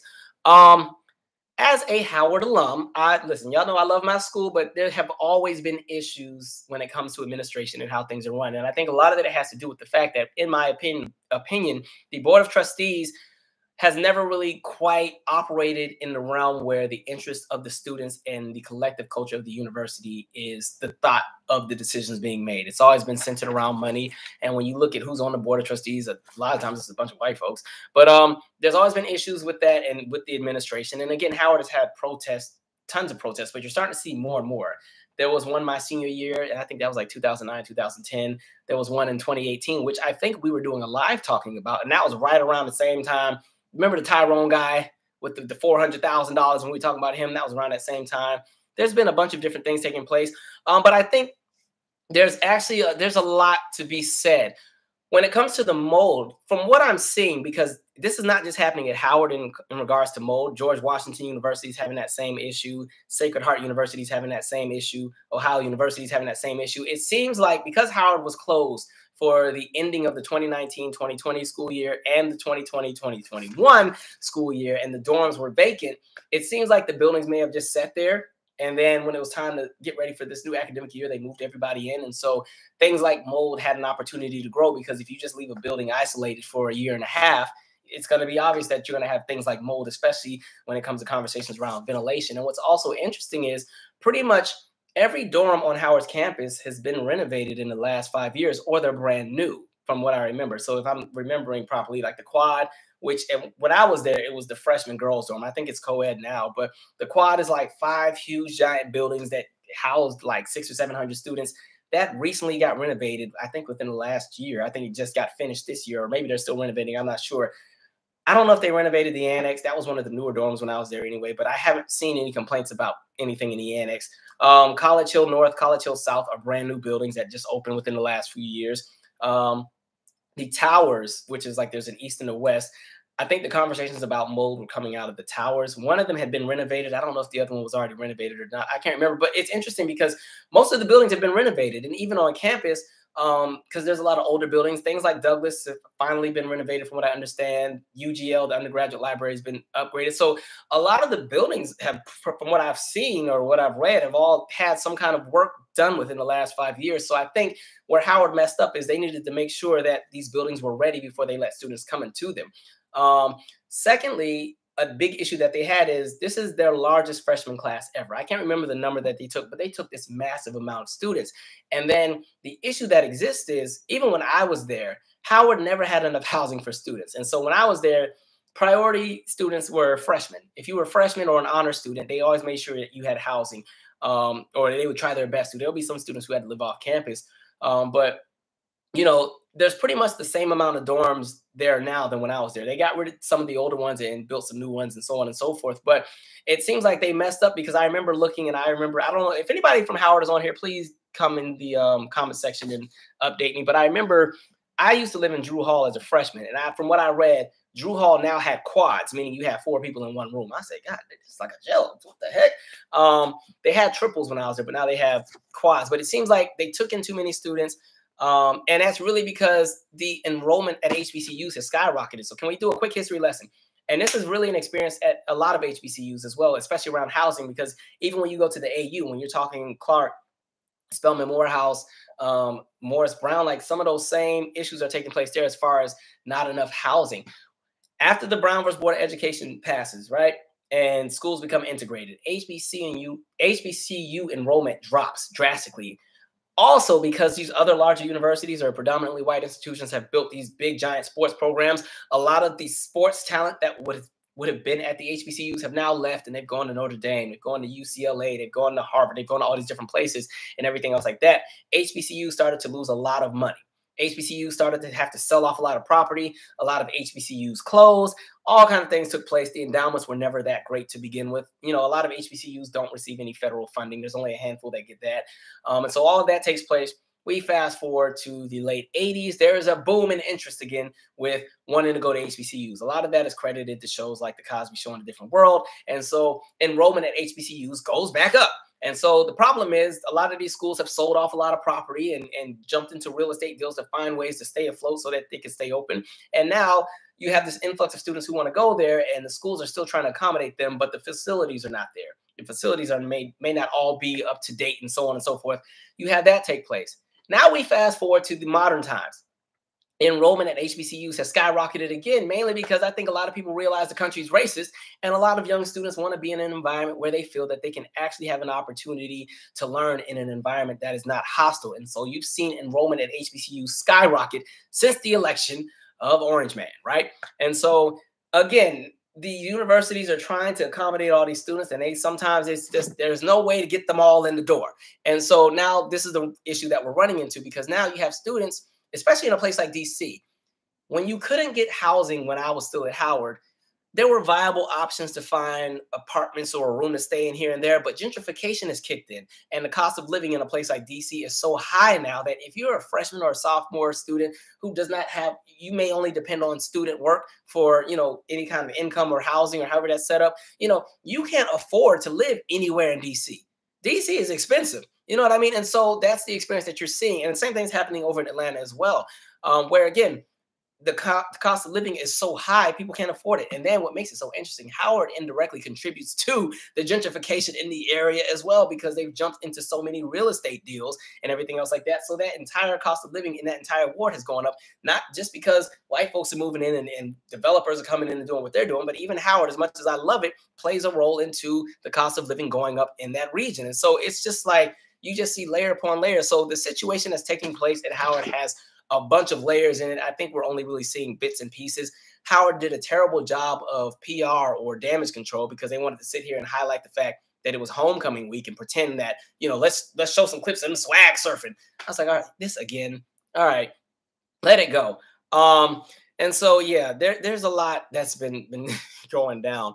But again, like I was saying, it's, as far as the housing shortage, that's kind of something that's happening at a lot of HBCUs because, again, enrollment is skyrocketing. And then in schools, they want to take in as many as they can. Plus, again, that's money for them when they get as many. But, you know, it doesn't take away from how great the education is. And that's what I do want to shift to, because a lot of people are going to use this as an opportunity to try to tear down HBCUs and use this as an opportunity. That's why I don't do HBCUs, because I had to go. They're not a reflection of the real world. They're not diverse enough. I had to. And sometimes people who have the most smoke with HBCUs and stuff, sometimes I'm like, okay, well, where did you go to school? And then they ended up going to some behind the house school in Bush, Weed Town, Hicktown, Mountain Valley somewhere. I'm like, okay, some school that got 80 people and it's a for-profit college. And then you got smoke for Howard, or you got smoke for Fisk, or Hampton, or Morehouse, or A&T, or Florida A&M. I'm like, please don't do that. And like I've always said, in regards to where I believe people should go, I believe Black voices are needed at both HBCUs and PWIs. HBCUs for the obvious, because one, that's that collective space where you have Black excellence in the learning and the networking and the building and structuring and setting up for the next generation to be just as great, if not greater. But also for PWIs, the danger of having an establishment or a place where there's only white voices, all that does is breed, you know, a continuation of the status quo that's currently there. That's why you need Black people in those spaces as well. And so you got all of that, like, you're going to need different voices, different viewpoints, different aspects, different ways of seeing the world, because that challenges the status quo. It goes and it changes the narrative about what we've all been taught for the last 200 or 300 years. So I've always said Black voices are needed in both. And so that's pretty much where we're at. Let me see. What else did I want to say? I think that's most of what I wanted to jump on. But, you know, Howard's going to have to do better. And I don't know.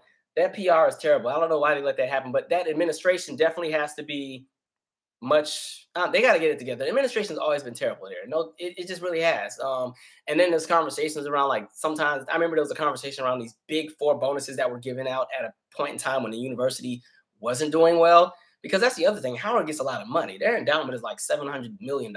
I mean, that's not a lot compared to a school like a Harvard that has billions coming in. But when I was at Howard, like, leaving my senior year, the endowment was $324 million. So the endowment has doubled since I came out of the university. And at the same time, the tuition has doubled since I came out of the university as well. When I was there, tuition was about $25,000 a year. It's at like 50 now. So if you're going to make these people pay that much, make sure that these students are, one, being taken care of, that housing is where it needs to be. And again, that the facilities are up to par. And like I said, I think there was just a ball that was dropped when ensuring that the facilities were going to be up to par when they reopened after being closed for a year. And so, like, Howard has, if you've had a chance to see the campus, they have a lot of new buildings. It's not a conversation about the facilities being dated and old. It's just they just got to keep the upkeep. So I don't know what's going on over there, but hopefully they get it together. Get it together, HU. I still love y'all, but y'all on some stuff right now. We're gonna start winding down. What else did I write down? Oh, Candace Owens. Ugh, I don't want to talk about her. Anyway, did you guys see the clip of Candace Owens? She was talking about why the U.S. should go and invade Australia, because I guess in regards to what's happening with COVID. And Australia having their different restrictions that they're starting to implement because they want to make sure that they don't get the same wave of COVID cases that's happened around the rest of the world. She was saying something about how they're under tyranny and the U.S. should go and invade because, you know, and spread freedom and democracy. I'm just like, I can't. Candace, I'm not giving her any energy at this point. I think when you build a brand off shock value and you build a brand off, pretty much selling out your community at every opportunity for a come up and then paint it off as being intelligent or being enlightened, eventually you run out of things to hop on, especially when your train has left the station. Her train was Trump. And now that Trump is pretty much out the window, at least at the moment, what else can she latch onto? So yeah, let's go and invade Australia. What are you talking about? Tell Candace if she want to go over there, send Candace over there since she want to fight. Like, let her go ahead and do it. All right, since she got it. You know what's interesting? There was a law that was proposed back in 1916. It never made it to the floor of the House and the Senate. But one of the laws that they were trying to push was they wanted Americans to vote on whether or not we go to war. And then the catch with that was if you voted yes to go to war for any kind of country, you had to sign up to go like that. It never made it through Congress, but that was one of the bills that had been put out there. It was like, okay, 1916. All right, if you guys, so let's just say, I don't know, Germany's tripping. And it's like, all right, well, we're about to go fight Germany. Let's take a vote. And then everybody votes. And if they vote yes, all the people who voted yes, you were going to have to sign up to, go to war if you were called. But that didn't go through. But yeah, Candace, if you want to go fight Australia, you go ahead and sign up to do so. Go ahead. All right, you got it. Go and listen. Australia got all them crazy animals and bugs and stuff out there, all kind of weird animals. So I'm sure you're gonna get bit by something. Good luck. Thank you, Marlon. Do you think administration at a lot of HBCUs are corrupt? I think if you're gonna have a conversation about corruption, it's not just at HBCUs. It's we just saw the whole college admission scandal and all that nonsense. It's hitting a lot of universities, but what takes a lot of universities down is corruption, which sadly sucks. I do think you have a lot of the wrong people in high positions of power at some HBCUs, but you're also seeing it at some of these PWIs as well. But the difference is because PWIs have such a massive endowment, they can brush things off with money. HBCUs don't get that luxury. And so there's some corruption at some, but I think, and you constantly see the leadership constantly shift. You constantly see presidents go in and out and constantly just being like a revolving door with leadership. So you see a little bit of everything. Yeah, again, the entire conversation around college and education has to shift anyway, because I think we're in a space where the world has changed. College is almost not even beneficial financially for people because you get a bachelor's degree and now you have $220,000 of debt from a liberal arts college. And so, how are you ever going to be able to live a life of prosperity when you're never going to be able to really get a house when you owe $220,000? Because again, you didn't qualify for any Pell Grants because the rules kept changing and scholarships weren't available and financial aid sucked. And that was the Parent Plus loan. That was the federal loan. That wasn't even a private one. There's not even a conversation about people who go to private banks and get a loan for school and have those crazy, crazy high interest rates, or even the conversation for people who go to for-profit colleges. And you see a lot of for-profit colleges tend to scam students and then they have to close and shut down. I will give the Biden administration kudos to that, where a lot of students who were at for-profit colleges like an Everest College or what's some other ones? I can't think of the other ones, where the school pretty much had to shut down because they weren't accredited. And then the students paid all that money and left with nothing. Like a lot of those students they're getting their loans forgiven. So, okay, Biden, I'll give you that one. But I think there's a shift in everything, and the world is kind of shifting where things are kind of going back to the conversation around skill. And you can get a lot of those skills and things just through certifications, just through trade school, vocational school. So things are shifting. The universities have to change their entire approach because they can't just keep inflating and making tuition higher, because that means in like the next 10, 20 years, you're going to pay almost $100,000 a year to go to a university. It's crazy. All right. Melody, the PWIs barely get called out. Exactly. Oh, that's good. Harvard got PPP money early. Why? And Harvard didn't even need it. Okay. Harvard has enough money where they can pay for the tuition for each student that's there. But again, some of that just comes from a narrative where HBCUs have always been they're going to catch all the smoke because people sometimes you see anything that's black, it's deemed as inferior. It's one of the reasons why, anytime there's something that's a little too black, and people start trying to tarnish how valuable it is. Very interesting. Like even with the, that Janet video I did, what was so funny, most of the backlash I got on that video was only when I gave the accolades of what she had accomplished. I was like, it's so interesting that people will break their necks to want to put a black woman in their place. Like some folks didn't like some of the stats that were there. I'm like, I don't know what to tell you. These are the numbers. Like, this is what Billboard says. This is how much she sold. This is what that tour did. This is what the ratings were. I don't know what you want me to do here. Like, but it's interesting. Like, And a lot of that, of course, came from folks from a different demographic. They're like, "Oh no, y'all are giving her." Somebody was like, "You're overselling her." I was like, "All I did was list the accomplishments." Like, okay, but yeah, people are quick to want to put black folks in their place. So it is what it is. All right, we're gonna kind of shift gears. The rest of this will be a little bit lighter. Won't be as heavy. Oh, I didn't get to talk about that Jessie Nelson girl. I've never heard of her until the little video went viral. That's that girl from the group Little Mix. I'm not familiar with them. I know that they were in the UK, but she was the solo act, and she had that song.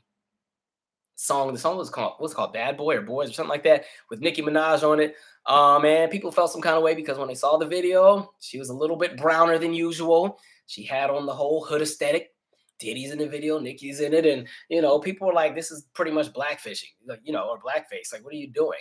Um, Again, like we had the blackfishing conversation, but I think what you're also seeing is more so people don't even do it at this point to look black like this kind of black. They want to have that exotic feature where there are certain things they latch onto. So it's like 'cause the idea of being exotic puts you in this space of being unique. So if she can take some of the black elements and make it exotic without latching on to being black, it will get her further. Like that's really honestly what a lot of people are doing when you see a lot of folks and like where they got this super brown tan and everything else like that. So everybody wants to push this idea of being this ambiguous, exotic, whatever, with a hint of blackness, but not too much blackness. Because you never see them go and get an afro. They ain't never gonna do that. You know what I mean? Now they'll put some braids in, but they're gonna have these very, shimmering, shiny, silky braids and the baby hair going way all down to the side, all kind of imaging. But it's interesting that, she had this very 2005 aesthetic of what she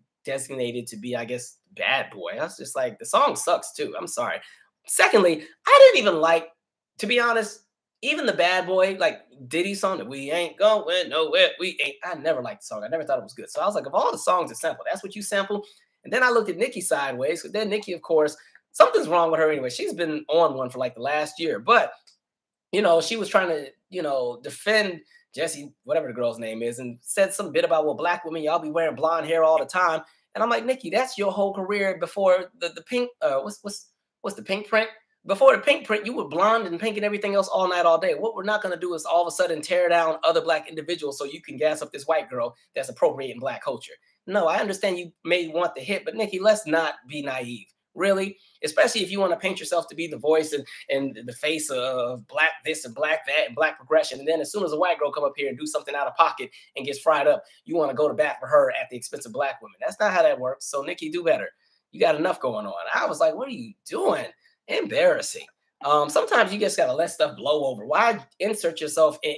Secondly, I was like, nobody thought while they were on the set of the video shoot that something was off because the Jessie girl is darker than Nicki in the video. I was like, ain't that much tanning in the world?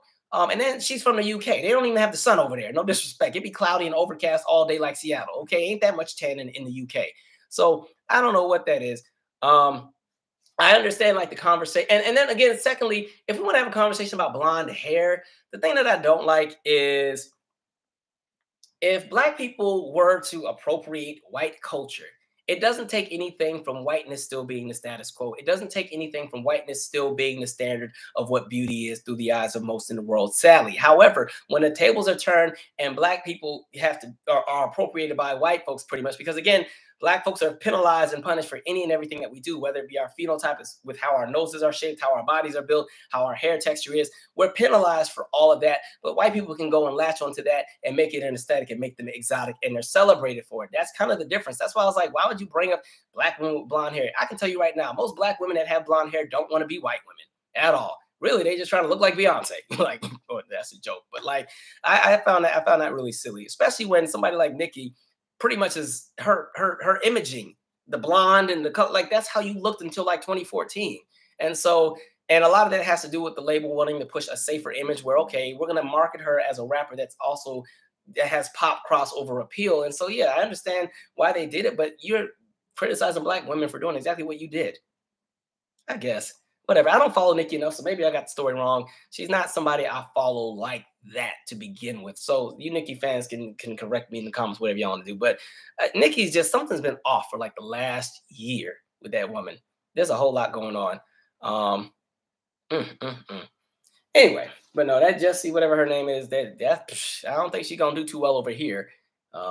Plus, I'm kind of tired of that image anyway. It's kind of like white girls. Can y'all just be white again? We liked y'all when y'all were white. Like I liked when the white girls were white girls. Like that was when they were okay with me because they had their lane and everybody else had theirs. And it's like now y'all have literally taken and hopped on every kind of hip hop, R&B, street sound and crossed it and pushed it as pop. And then black artists who do the same thing never get the same exposure, never get the same push, never get anything. And then y'all go and just, they just play with anything that has any kind of black aesthetic like it's just a prop. And then they'll go through this moment where they're like, oh, it was a phase I was going through. Now I'm a real artist and I'm going to make folk. I don't have time, man. They be on some nonsense. So Nikki do better. I like Nikki. I think she flows real dope, especially when she first came out, but she be on some nonsense now. Um, anyway, moving on.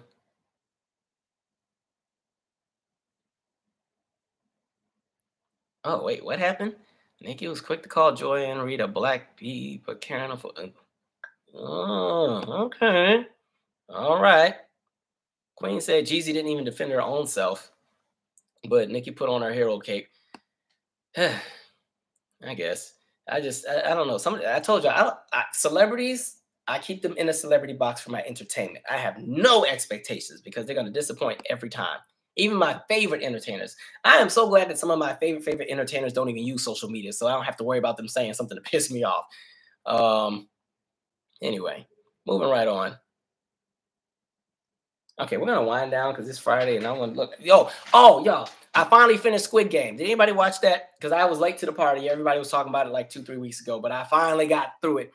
That was entertaining. I think it opens a conversation and a dialogue about the fact that Hollywood should definitely allow or create a space where you can have more writers and more content from different places around the world. Because that was entertaining. I enjoyed watching that.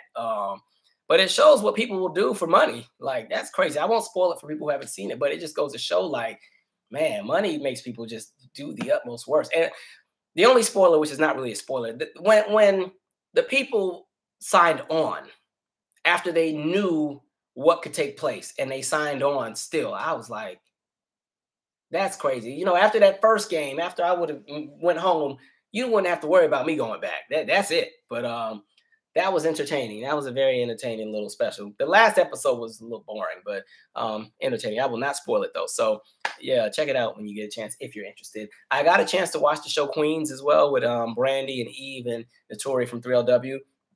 I think it'll get better as it progresses. The last 20 minutes is what sold me. It was the first episode was one of those episodes where you gotta set the story up, so they put in a whole lot of information and try to squeeze it in an hour so they can set the scene. Really, what happened in the first episode probably could have been spread between two, so it could have been a bit more polished. But it looks like it'd be a good show. It kind of reminds me of like an Empire, and so I liked it. Whatever song Brandy was singing, she sounded amazing on when she was singing something with a guitar. She sounded great on that.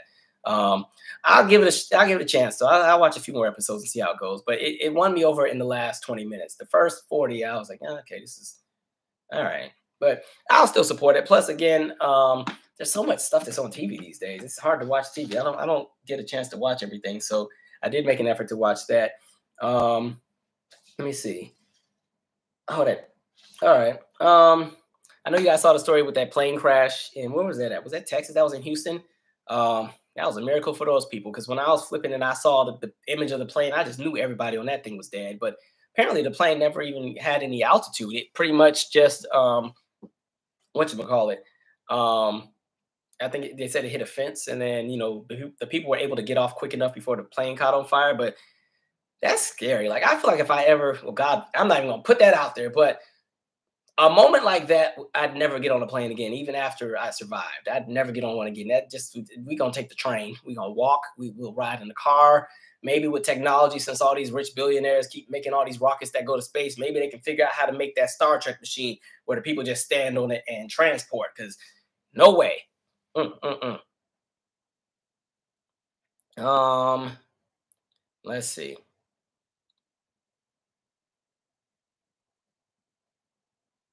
Yes, capitalism is just bringing the worst out of people. There's some foreign films I like, Andre C. There's some I like. I think what made this one easier because I had the option set up where it was just the voice was overdubbed instead of reading the captions and the subtitles. Um, that way I can still hear the emotion in the voice. So I watched it that way.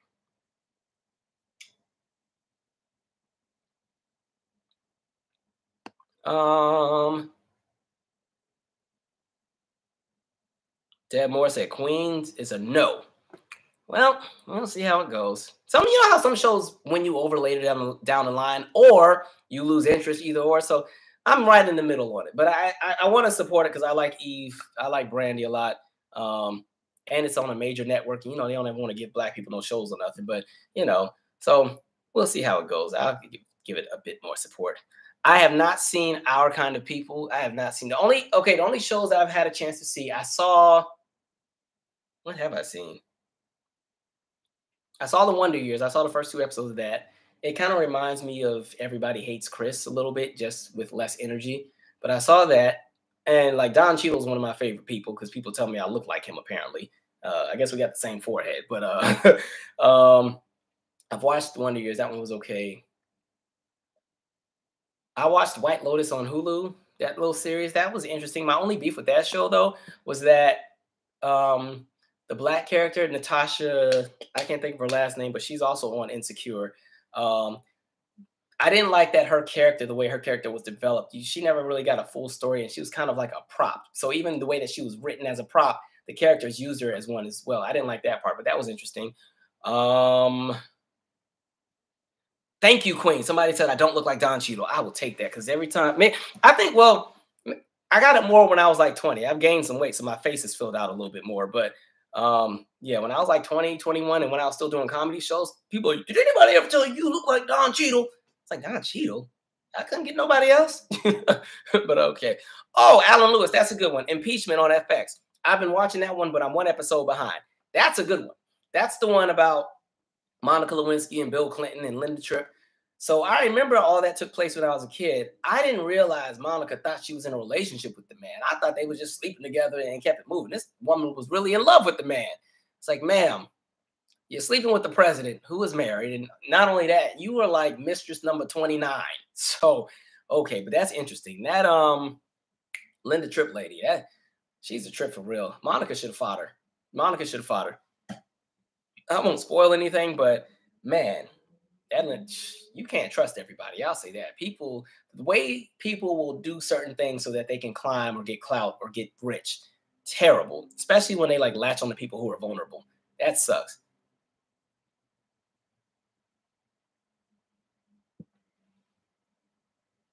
Um, I have never seen I May Destroy You, but I remember hearing about it. That came out a few years back. I never got a chance to see it. There's so much stuff I want to watch, but my plate is always so full and I'm already behind on everything I'm supposed to be doing. We were supposed to have the shout out episode out already. I was supposed to do an R&B is Dead. Like I got so much stuff I need to do. Plus my actual projects I'm working on outside of YouTube. So I don't get as much time to really binge on TV like I would like to. Plus, I told myself I have to read a little bit more because I'm starting to fall off the wagon with the reading and I'm starting to just buy all these books and I don't even get a chance to look at them. Um, Plus, Audible has a hold on me because Audible is great. I tend to like buy the book and then listen to the book on Audible as well because I still want to have a physical copy. All right, so y'all are not letting this Don Cheadle one go. So we're gonna retire Don Cheadle. All right. Now, when I was in middle school, it was Jason Weaver when he was in the Jackson Five because I used to have a little afro in like eighth grade, and when I was in eighth grade, I looked like I was 10. So it was Jason Weaver, but I don't think I look like him. All right.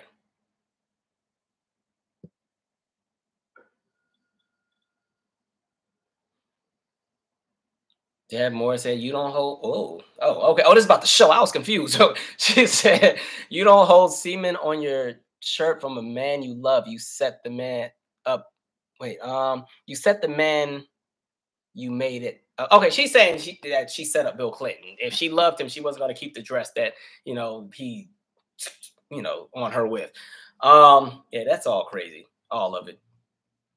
Um, I am reading, but here I'll show you the 4 books I just bought this week, real quick. Let me go grab them. Um, I haven't even started any of them, but this chair here. The 4 that I just bought. Some of these I already had. I just wanted a new one because they got all dusty. James Baldwin, Blues for Mr. Charlie. Now this one I did start a little bit. Zora Neale Hurston, Mulebone. Oh, I got the cameras over here. Boom, that's a good one. These are all like throwbacks. I'm buying a lot of the classic books that I just needed to update on. Ralph Ellison, Invisible Man. Most people have to read this one in college, but so I got that one. And the last one, this one is actually one of these political ones. How to Kill a City. This is all about like gentrification and the cost of living and things going up. This is by P.E. Moskowitz. So those are the 4 that I recently bought. I like to buy all my books from Sankofa over on Georgia Avenue. So for those who don't want to use Amazon or use the corporate companies and Barnes and Noble and all that, Sankofa, for those in DC on Georgia Avenue, right down the street from Howard, is a great place to get a lot of books that center on Black content or culture or Black literature or politics. All right.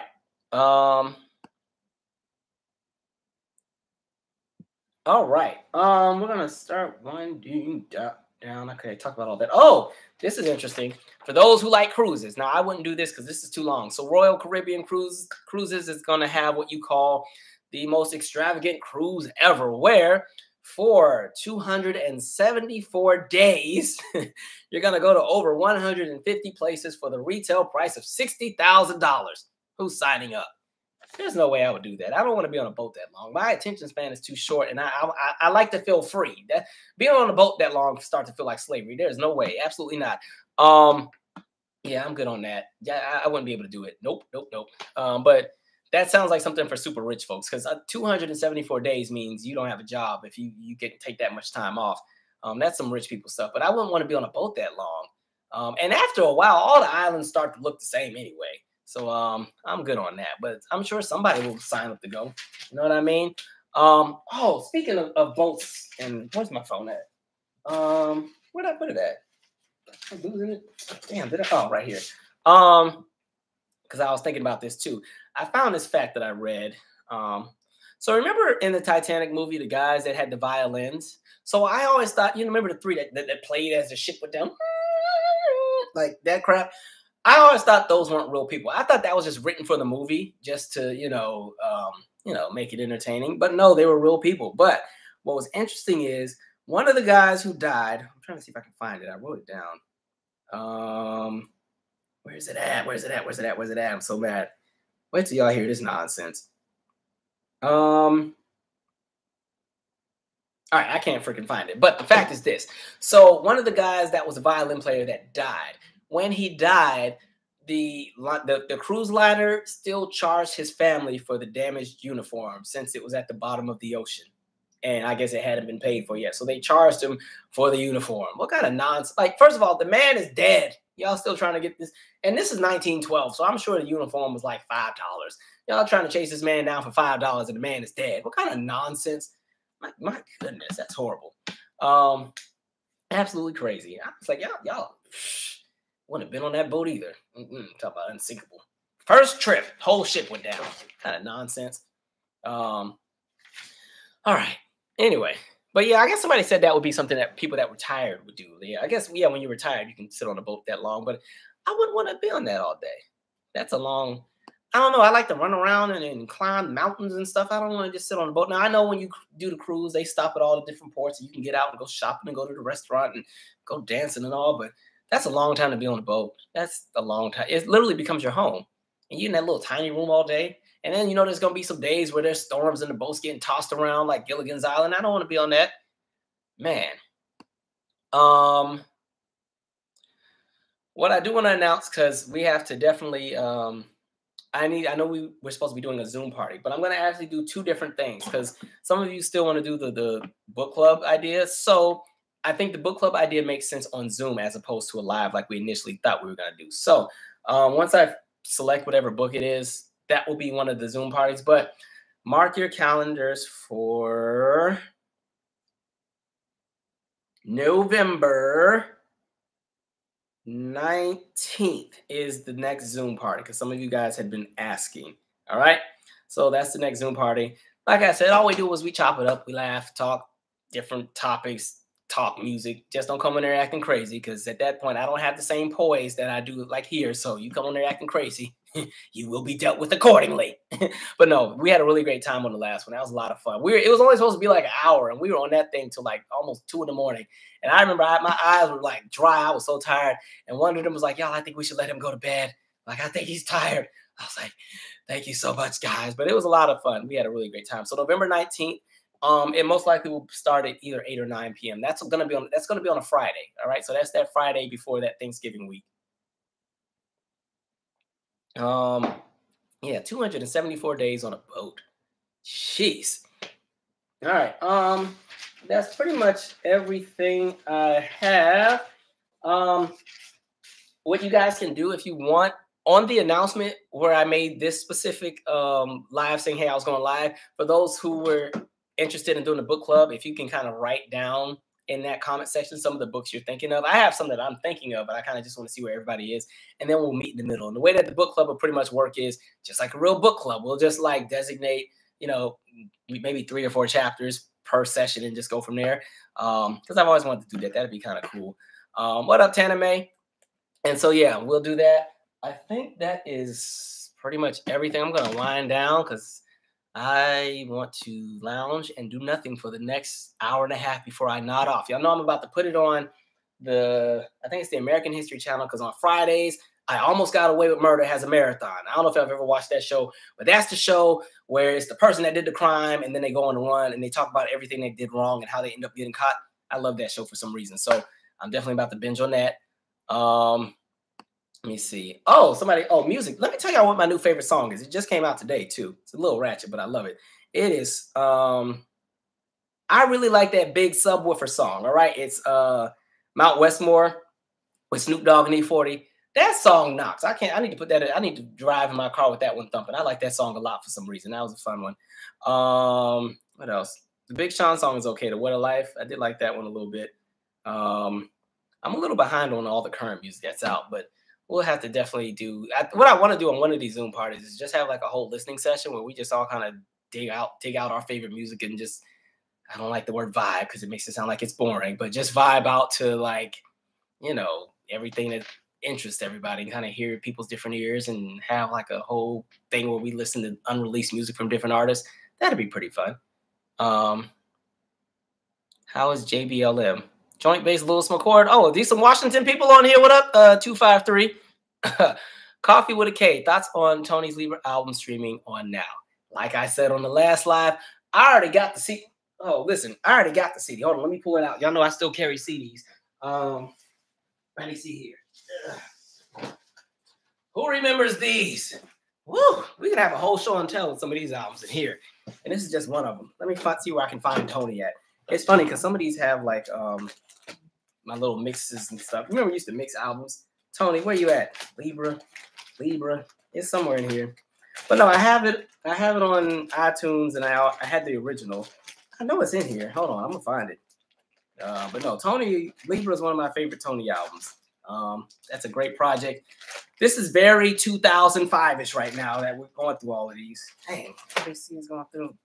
All right, hold on. I'm gonna find it. Hold on, I'm gonna find it in here because I done started looking. Oh, come on, Tony, where you at? It's in here somewhere. We're gonna find this thing. Hold on. Take this break off. Let me see. Please don't tell me it's in the other case, because then I gotta go down and look for it. I know it's in here. I'm being a Leo and being stubborn right now, trying to find this thing. Dang, it's on the other one. Hold on, y'all. We gonna find it. I know I got it in here. Tony, where you at, woman? Oh, damn, I got all these CDs over here, too. All right, never mind, y'all. I got too many. Look, I got like 20 stacks of these. She might be in here. But we can go ahead and judge and see my music taste. Let's see. What is this one? This is Common's, the one that has gold on it. No, this is the one that has gold and Testify. What else is this? Whitney Houston, My Love Is Your Love. Jackson 5. One of these mixed ones out of Meghan High School. Another Mike number 110. I used to label my albums by number. What is this one? Michael Jackson, Bad. Oh, I dropped a few. Good thing I got these all backed up, so if they fall and break, they're already in my laptop. We're gonna keep going. Oh, this is a good one. Okay, y'all. Y'all always gas up Tevin Campbell's "I'm Ready" album, but his debut album knocked. Okay, this was a great album. So go back and check out Tevin. We ain't claiming that one. All right. And that's another mixed one. I got a lot of mixed ones. Another mixed one. Maxwell, Urban Hang Suite. This is like this is kind of cool because I don't remember the last time I've touched it. Brandy, Never Say Never. This is Brandy, Full Moon. Oh, Monica, After the Storm. Tony Braxton, but this is the More Than a Woman album. This is the one Ain't None of Y'all Bought. Tidra Moses, Complex Simplicity. This is a good one here. What else we got? I don't know if my friend Tana May is on, but she could tell you. I used to get on her nerves when she wrote in my car because we wouldn't leave until I had a CD that I wanted to listen to. Oh, Ashanti, Chapter 2. I didn't know I bought this one. All right, that's the one with Rain on Me. Alicia Keys, Element of Freedom. Another mixed one. Jasmine Sullivan, Love Me Back. Sierra, I'm about to have me a nice little, we're gonna have a lit little Zoom party. Elle Varner, Perfectly Imperfect. See, I was still buying CDs in 2012. Tony Braxton, Pulse. This must be my R&B collection. The Bodyguard. You know, everybody only listens to the first 6 songs and then you turn it off once the Whitney song's over. Kirk Franklin, Hero, When I Need to Talk to the Lord. Mixed CD, Estelle, Shine. Another mixed one, Michael Jackson, Dangerous. Another mixed one. I had the Space Jam soundtrack. This goes in. No judgment, okay? That Basketball Jones with Chris Rock and Barry White, that goes in. Sierra, Basic Instinct. Mixed CD. Vanessa Williams, Comfort Zone. Mixed CD. Janelle Monáe. What is that? I forgot. It's, Arch Android. The one that has Tightrope and Faster and Neon Valley Street on it. That's a good one. Tweet, Southern Hummingbird, Crazy Sexy Cool. This was like a reissue because this one's like super, super light. The original one, remember, was a darker blue. This is like the white one that came out after the re-release. Mixed one. Rock Nation. Born Sinner, J. Cole. This is actually my favorite J. Cole album. This one and the one that came out in 2014. Brandy, Human. Clearly, y'all know I like Brandy. We got all her stuff. Another mix. Kanye before he started tripping. Late Registration. Look how dusty it is. You know I ain't listened to this one in a long time. Look at the dust. Jesus. All right. Oh, No Doubt. Greatest Hits. Another mix. MJ, Off the Wall. Another mix. Tony Braxton, the debut album. Another mix. Dang, all these mixes. What you doing? Mix. Amy Winehouse, Back to Black. Mix. Janet, Number Ones. That was her second greatest hits album because she just had so many. Melanie Fiona, The Bridge. Mix. Oh, I bought this one too. No Doubt, Push and Shove. I told y'all this is one of my favorite ska bands.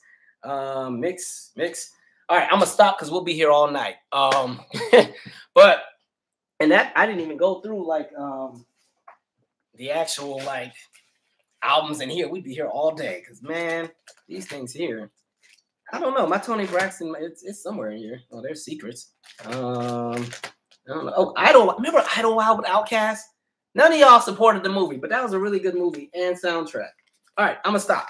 So yeah, we'll definitely have us a lit little jam session one of these days. I don't know how many CDs I have, but it's like hundreds and hundreds, and a lot of them are still at my mother's house too. So yeah, and then that doesn't even include what's in my iTunes. So yeah, good times. Mine used to be alphabetized in the big book. I don't know if they are in this one. I think this one, they were just sectioned by artists. I was such a dork. Yeah, organizing their music collection. Ooh, such a loser. All right, we're going to wind down. This has been fun, guys. I'm glad y'all are able to stay with me. I had no energy because I was tired from the event I hosted, but we hung in there, so that's crazy. Let's see. I'll read a few comments before we wind down. I feel like I need to go and like put all these albums in like something that keeps them protected so that they're still usable in like 40 or 50 years. MYLSTR said LimeWire. No, back then I used BearShare. LimeWire was putting too many viruses on my mama's computer. So Tana May agreed. She said, "Yep, 10-minute delay in the car. Like we weren't leaving until I had the right CD, and it, like my old car didn't have an aux cord, so you only could do CDs or the radio. And so if I was looking for a mixed CD, like because I think my little number CDs, like how I said, I had like this is like what mic number 117 or whatever. I think I was up to like the 300s at that point in time, and I'd just be going like, we're not going until I find this mix because there's a certain song I wanted to hear, and she would be so annoyed, like, well, we're not leaving till I find it." I need to update my playlist on Spotify for you guys as well. I haven't put I didn't upload the New Jack Swing playlist I made, or at least I didn't share it, so I need to do that one. Oh, look, DeAndre saw that Kenny Lattimore one in there. Look, Kenny Lattimore and Shantae Moore. I rock with both of them. I wish they would have stayed together because they made really great music together.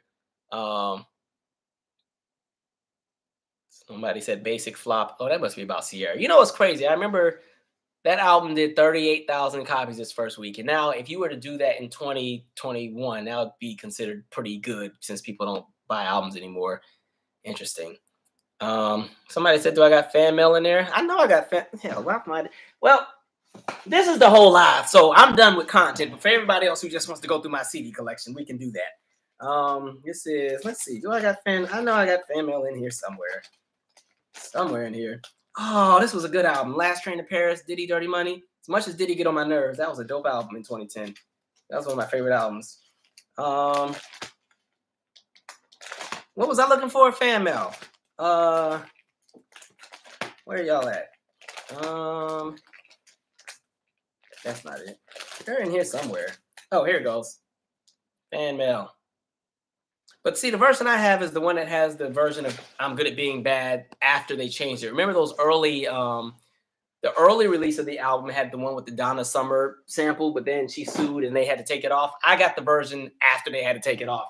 Let me see if I got any other ones down here. I thought like we're playing show and tell. Oh, God, I have so many. I don't want to use all these. Look, I still got some cassette tapes in here, too. Don't make me bring out the cassette tapes. We really get cranking. All right? Playing some goddamn loose ends. All right, what is this one? All right. I'm going to stop after this, guys. Such a loser. All right. I don't know why I'm so tickled doing this. This is like the most dry thing ever, and I'm over here excited to show my CDs. Mix. Oh, Emancipation of Mimi. All right, I haven't listened to that one in a long time. Mix. Babyface, For the Cool in You. This is a really good album here, too. Drake, Take Care. Mix. Shantae Moore, Exposed. This is a nice album. People hated it because she shifted and went more contemporary R&B from jazz, but she has a nice collection. Jill Scott. Oh, who was Jill Scott? The debut. Keisha Cole, Woman to Woman. Jill Scott. This is Beautifully Human. That's the one with golden on it. Janet. Oh, I cracked my Whitney album. Damn. Well, it was Whitney's Greatest Hits, but clearly I cracked it right here because I didn't store it properly. But it's okay because we already have all our stuff. Whitney again. I Look to You. Mix.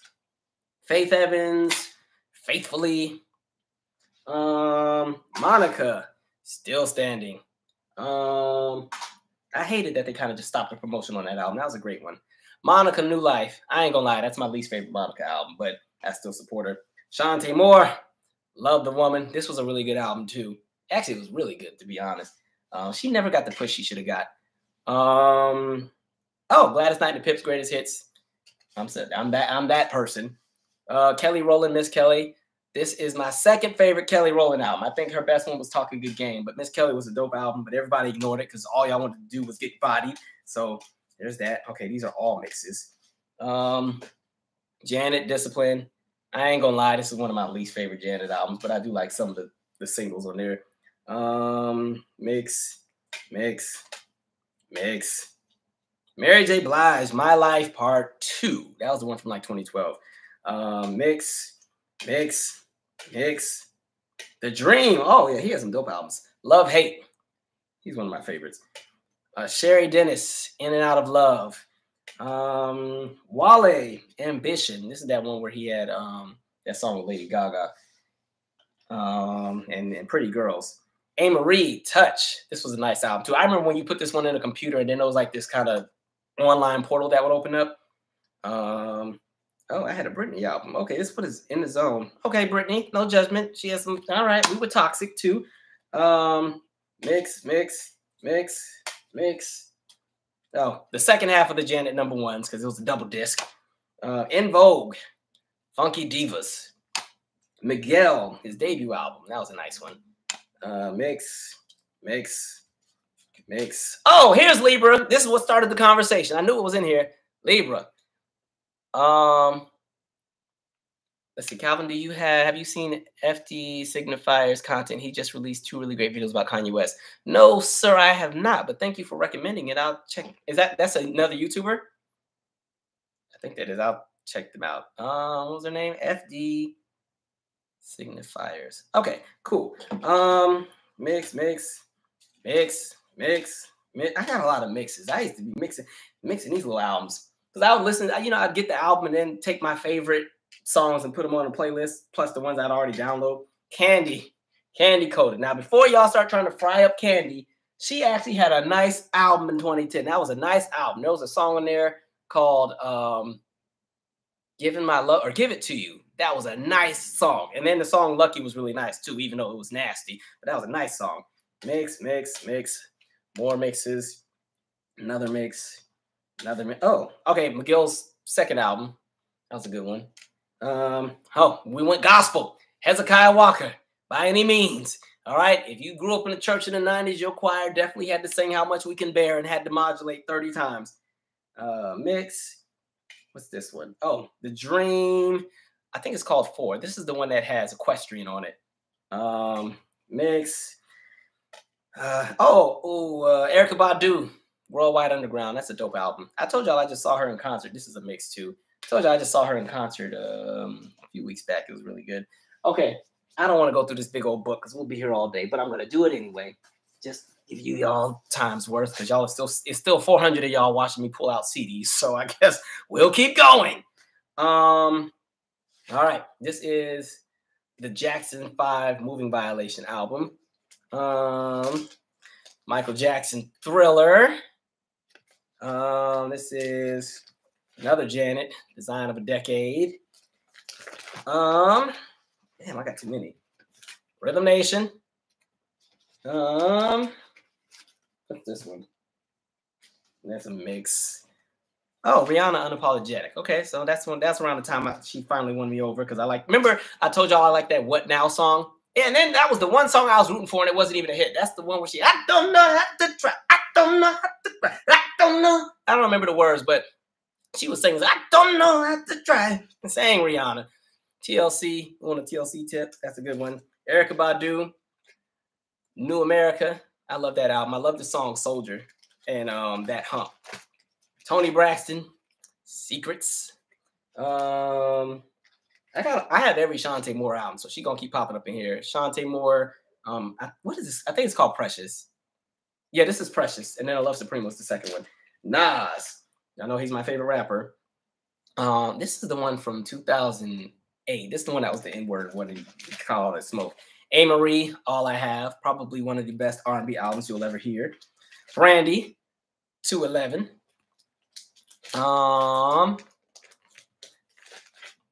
Two specials. Outcast.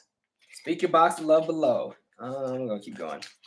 I have so many CDs. This is kind of cool.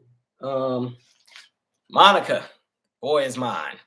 She knew she was shady for naming the album that, but that's all right. Monica. What is it? Makings of Me. Oh, this is the one with Every Time the Beat Drop.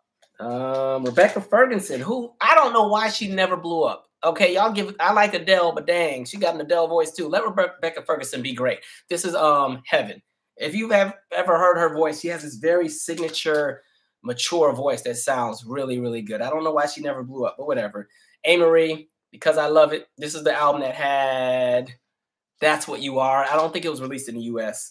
A. Marie, In Love and War. Okay, so I guess this portion was alphabetized, I think.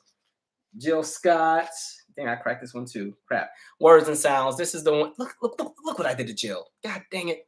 Good thing I had this in iTunes. That's the one that has Hate on Me. But my favorite song off that album was All I. Shantae Moore, Love Supreme. Best song on this album was a song called Thank You for Loving Me and another song called Mood. Jill Scott, Light of the Sun. Brandy, Aphrodisiac. Jill Scott, Live in Paris. Whitney Houston, I'm Your Baby Tonight. I think this is my R&B book. Most of these are going to be R&B albums. Monica, Miss Thing, Just Grown. Chrisette Michele, Before Y'all Cut Her Off. I Am. This was a nice album. I think her sophomore album was a bit better, but I like this one too. The first Destiny's Child album. Bam. What's this, Alicia? Alicia Keys, the debut. Songs in A minor. Followed by her best album, The Diary of Alicia Keys. Then, these are alphabetized. As I Am, Alicia. I had Mariah Carey's Unplugged. I didn't even know I had this, but okay. I'll listen to this again. I forgot what this sounds like. Lauryn Hill. Boom, we already know what album that is. Kelly Rowland, I told you her best album, Talk a Good Game. Yes. Missy Elliott. Missy's So Addictive. It's the one with Get Your Freak On. Demita Joe. Y'all should know that. Now, these little lines here, when I was in high school, somebody stole my whole crate with all my CDs. It was one of my smaller ones. It was the one just for my car. And so there was a store in Savannah called Media Play that used to exist. And when you bought their CDs, the way they made sure people didn't steal the CDs was they put these two little metal barrier strip things on there and it would beep. So, yeah. Anyway, Velvet Rope. Faith Evans, Something About Faith. Sade, Soldier of Love. I like the song Skin off that album. That was a nice song. The Best of Sade. Erykah Badu, Baduism. What else is on here? Mama's Gun, Erykah Badu again. What is this? I don't remember what this is. I can't remember what CD this is. Is this Baduism Live? I think, what is the CD, y'all? I don't remember what this is. I think this is Baduism Live. What is this? Somebody might recognize this. What is this? Universal Records, 1997. I think it's Erykah. I don't know. This got to be Erykah. I'll have to play it later. All right. Mary Mary, Something Big. No, it wasn't a Prince album. Was that a Prince album? No, that's not a Prince album. Oh, Erykah Badu Live. Okay, thank you. I knew it had to be Erykah. Tamia, Beautiful Surprise. Some more mixes. Destiny's Child, Writings on the Wall. Janet, Off You. This is the bootleg version that didn't have Would You Mind on it because it came in that DVD set. Mariah Carey, Emotions. Whitney Houston, Just Whitney. Bad Boys, Greatest Hits. This album knocks when you put it in the car. You be jamming. Chrisette Michele, Better. This is my least favorite album by her, but it was still decent. At least it has a couple of forevers on it. My favorite Mary album, Share My World. I know y'all love My Life, but Share My World is it for me. Maxwell, Now. Maxwell, Black Summer's Night. John Legend, Get Lifted is on here. Get Lifted. John Legend, once again. I rock with him. His wife be getting on my nerves, but I rock with him. Shantae Moore, This Moment Is Mine. That's the one with Shantae's Got a Man, which is trifling and fried up the girl for having a horrible husband. Vanessa Williams, this was a good album. This is The Real Thing. This was like a jazz album she came out with, I want to say in 2009, but there's a song in there called Breathless, and she has a really great rendition of the song October Sky. That's really good. Trey Songz, what's that one? Oh, Gotta Make It. That's the first album. But I gotta go right now. Trey Songz, Ready. This is the one everybody parties to. Trey Songz, Trey Day. I used to rock with Trey back in the day as much as I fried him up. Trey Day, that's the one with Wonder Woman, but I like the song Role Play. That was the best one. Best of Earth, Wind, and Fire. All right. Then some more Earth, Wind, and Fire, another greatest hits. Then another Earth, Wind, and Fire. This is a really good album. It's called Illumination. Came out in like 05, 06. Really great album. For them to have been like seasoned veterans, they did a great job of capturing their classic sound and still fitting in the modern times. Thank you, India Little. Watching you pull all your CDs as watching you pull out CDs, and I am on a Friday night and having fun watching what has happened to my social life. Yeah, we in here just looking at CDs on a Friday. Common B. Oh shoot! So that other one was not Common B. B is the one that has Testified. So what other? I don't know what Common album I got. That must have been the one with the song with Lily Allen. No, because that's this one. Common Finding Forever. I don't know which one of them Common albums I got. I got them all mixed up. You start to lose your mind. Albums, you start mixing them up. Sierra Goodies. Jill Scott, the originals. She did not like when they released this. This was after she left the label and they tried to put out some B-sides. Bobby Brown. Bobby. I love this album. This is a really great New Jack Swing album. Nas. This is Stillmatic. Nas, Hip Hop is Dead. Nas, which one is this? Wait, am I mixing these up again? I'm starting to mix these albums up. The other one was the N-word. Hell, it's a Nas album. All right, I'm mixing up the album titles. Tiffany Evans had a nice debut album. That was that little girl that was in that Tyler Perry movie. What is this? In Vogue. Damn, I cracked them too. Damn, you take care of your CDs, sir. This was EV3. These are mixes. Brandy. What is this one? Oh, I think this is the debut. Yeah, that's the debut album. Tony Braxton, The Heat. I'm leaning towards Tony for the next So What Happened. I wanted to do Boys and Men, but y'all did not care. Life Jennings. This is the Phoenix. This is the second album. There's a really good song called Goodbye and Let's Stay Together. I don't know how I've been cracked 3 CDs. I'm about to fight myself. But these cases have been sitting under that table and stuff for like years. Floetic. But see, I was smart. Every time I bought a CD, I would upload it to my iTunes. So all of these are in my computer. So that's fine. Lupe Fiasco, Food and Liquor. This was a good album. Floetry Live. That was a good one too. This looks like it is, I want to say this is The Roots, I think. This is either The Roots or Little Brother. I think this is The Roots. I can't remember what this album is called. I think it's Grand Rising. I don't know. I can't remember. Lettucey, Lost and Found. Some more Lettucey. Turn Me Loose. I have all her albums. Lloyd, Street Love. This was a nice album. This one was fun for 2006. Let's see. Lloyd, Lessons in Love. This was a good one too. I like this one as well. I like the song Treat You Good. And what's that song? The Year of the Lover was a good song.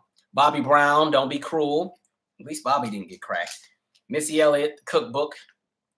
Bam.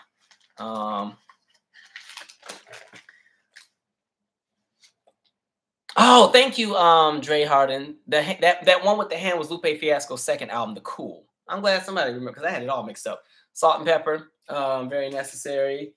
What is this one? This is, oh, that's a mix. Salt and Pepper, Brand New, the one that none of y'all bought, but it still had some bops on it. Brownstone, From the Bottom Up. You know, Brownstone, that's that group that do all that hooting and hollering. I think this is the one that has, what's on this one? This is the Kiss and Tell one. Oh, this is the one that has Grapevine. Grapevine and, oh, duh, If You Love Me. All right. And then the other album, that's why I was asking, Brownstone, Still Climbing. This is the one that has Baby Love and You Get Good Love, I think. This is, oh, I had Robin Thicke in here. I must have been on something. But all right, Evolution of Robin Thicke and something else. All right, this is Robin before Blurred Lines. All right. All right, I got some Prince in here for y'all. Prince, The Hits. The first edition. The second edition had all the B-sides. Or maybe that was the third edition. Prince 3121. This is a good one. There's a song called Incense and Candles I really like. Khalees, Wonderland. This was a dope one. It wasn't released in the United States, but it was a really, really good album. Khalees Tasty. Y'all know that one. That's the one that has Milkshake. There's a song on there called Attention I really like. Jalil Mason said, notice how What a Man was Salt-N-Pepa's highest charting hit with Spinderella on the track, but they treated her like crap. And see, then you see they tarnished their legacy with how they treated her with that movie. Tweet, it's me again. This was a really, really good album as well. I actually think I might like this one more than Southern Hummingbird, but it just didn't get pushed and promoted the way it should have. But it was a really great album. Queen Latifah, Dana Owens album. This is when she started doing the jazz records. That's a nice one. And then I have her second jazz album as well, Traveling Light. The Dream, Love vs. Money. This is a good one, of course. Boys to Men. What's that one? What's that one called? Oh, Cooley High Harmony. That's the one with Motown Philly. Boys to Men 2. That's the one with I'll Make Love to You. Then their Christmas album. Oh, here's my dude right here. Joe. This is what, By Any Means? No, this is Joe Thomas New Man. This is the one that has By Any Means, Emergency, I Won't Let Him Hurt You, We Need to Move. That's a great album. Nobody bought it, but I did, and it was really good. MTV Unplugged. This is the one that was the Uptown Records one. So it had like Mary J. Blige and Jodeci and Christopher Williams. I had two of these. Are these both? Oh, I had it. Oh, this one's Jodeci Forever My Lady, the album. I got confused. They both had the Uptown logo. All right.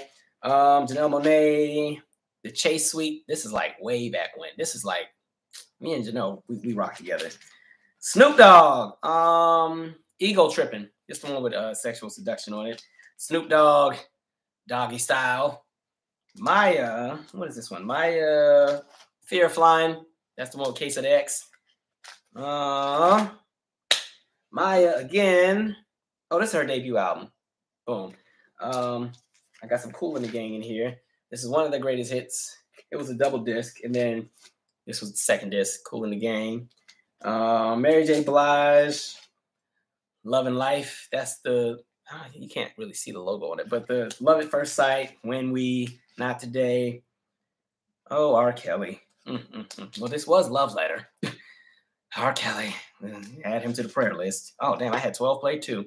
Just got to add the man to the prayer list, y'all. All right. No Doubt, Return to Saturn. That's a good album. That's the one that has Ex-Girlfriend on it and Simple Kind of Life. Chrisette Michelle, Epiphany. Oh, yes, that's a good one too. That's the one with all Everything But Is You. I didn't like this one here. This is Chrisette Michelle, Let Freedom Reign. I ain't like this one at all, but I still bought it. Jasmine Sullivan's debut was a nice one. All right, that's the one that has In Love with Another Man that everybody sings at every open mic night. Corinne Bailey Rae, The Sea. This was nice. She had a song in there called Closer.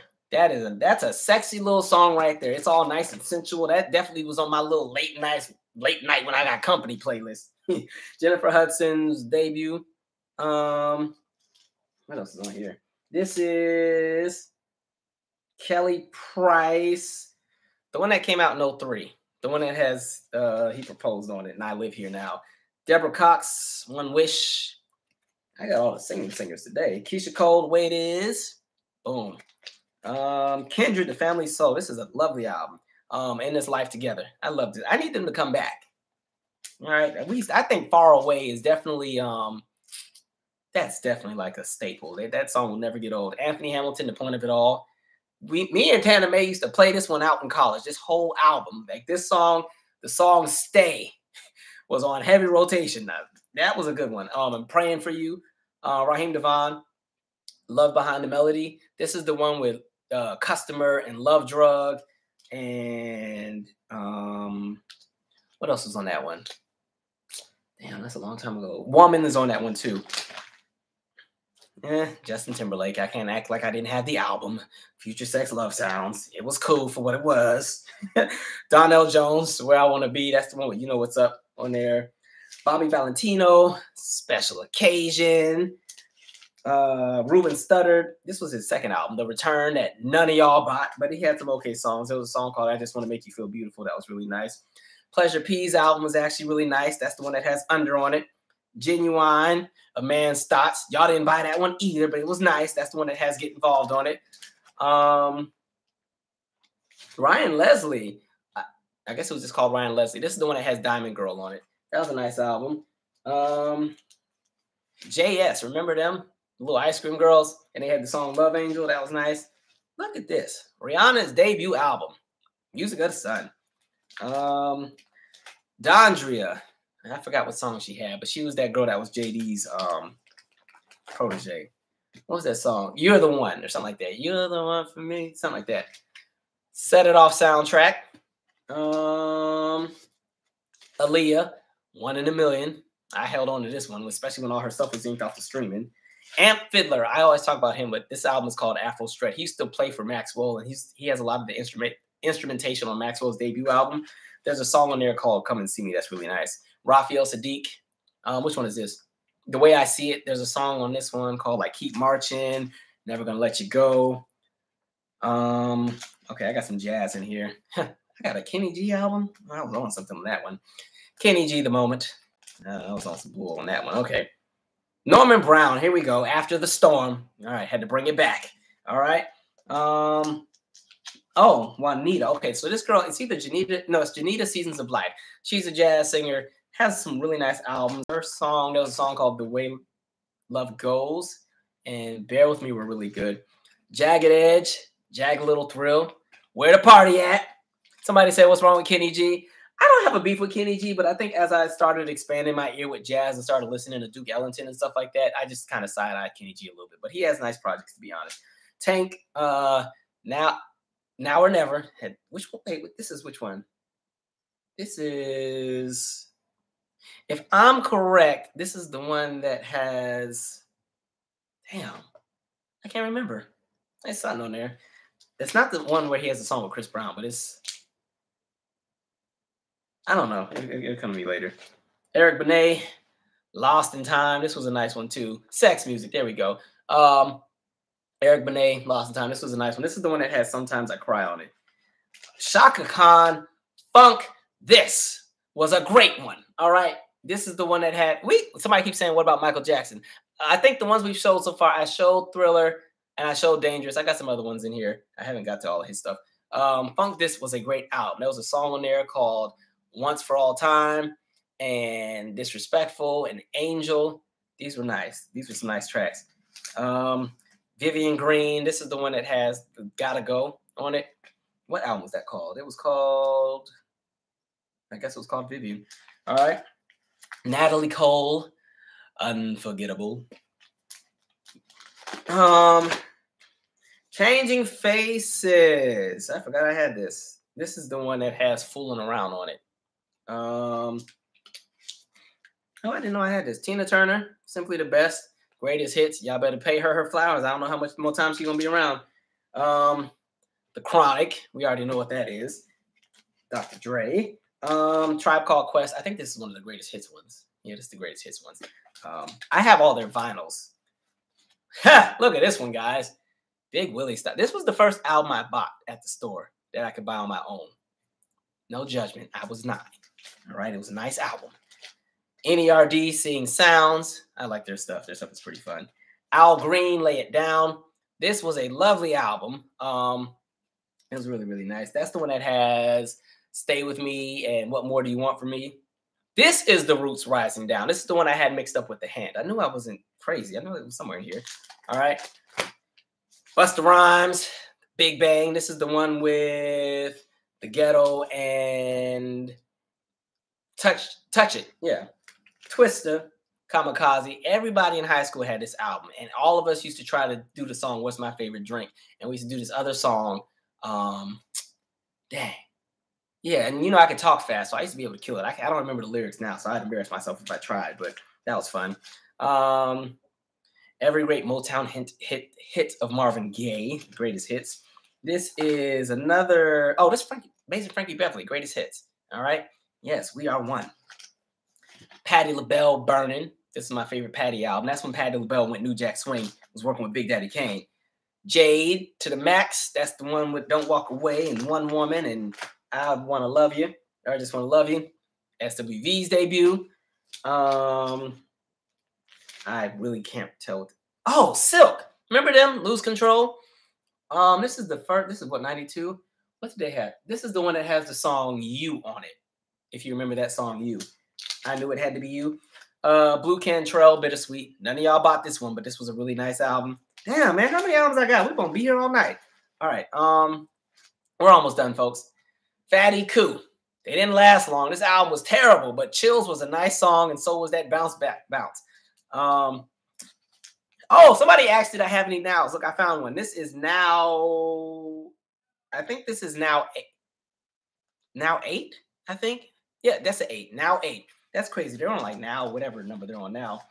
Melissa Morgan, Still in Love with You. If you remember her, she's the one that had like the song with Kashif Changes, and she remade Prince's Do Me Baby. Left Eye solo album, Supernova. Now I am from Washington State, so no judgment. Sir Mix-a-Lot, Mac Daddy. It's actually a nice album, so no judgment, please. Thank you very much. Soul to Soul, Keep On Moving. I forgot I had a lot of these. I haven't gone through these in so long. Best of Gap Band. This one is, oh, this is actually a single. It's Janet's Together Again single. Quincy Jones, Back on the Block. That's why when somebody was trying to fry me up because they didn't like what I said about DJ Khaled, and they're like, clearly you don't listen to music because Quincy Jones had an album called Back on the Block. I'm like, yeah, I have it, but okay. What is this one here? Oh, these are some gospel ones. Oh, Criss Cross, the debut. All right. I Am a Gospel Head. Wow, Gospel 99, disc number 2. I got some Chris Brown in here. Y'all keep asking for Chris. I got some of his earlier ones. Oh, and here's disc number 1 of that same one. Oh, these must be the gospel ones. Oh, we've hit the gospel section for a little bit. Is this all? Oh, it's only a little bit. I'm a heathen. Motown Legends. CeCe Winans, Throne Room. Mary Mary. This is the one that has Heaven on it. I forgot what that was called. That's not Incredible. That's their second one. Mary Mary, The Sound.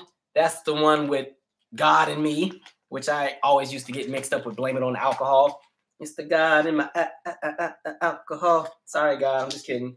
Fred Hammond, Love Unstoppable. All right. What is this one? I think we've shifted from gospel. I don't know what this is, but it's somebody's CD. So I'll have to play it later and find out. It doesn't have any writing on it. Aretha Franklin, So Damn Happy. That's a good one. It has a song on there called Wonderful and Somebody's Fool. Remember the band? Making the band. The band. This was a nice album. I like this one. Oh, God. What is this one? I can't even read this. Songs About Girls. Whose album is that? I don't remember who this is, but who is this? Oh, this is Will.i.am. Okay, Will.i.am. So he has a song on there called I Can't Wait. And then they ended up using I Can't Wait to make American Boy for Estelle. Angie Stone, Stone Love. That's the one with Just Want to Thank You. Brian McKnight, Anytime, Usher, My Way. I feel old going through all these. I just want y'all to know this is starting to age me going through some of these throwback CDs. Warren G. Okay, this is the one that got Regulate on it.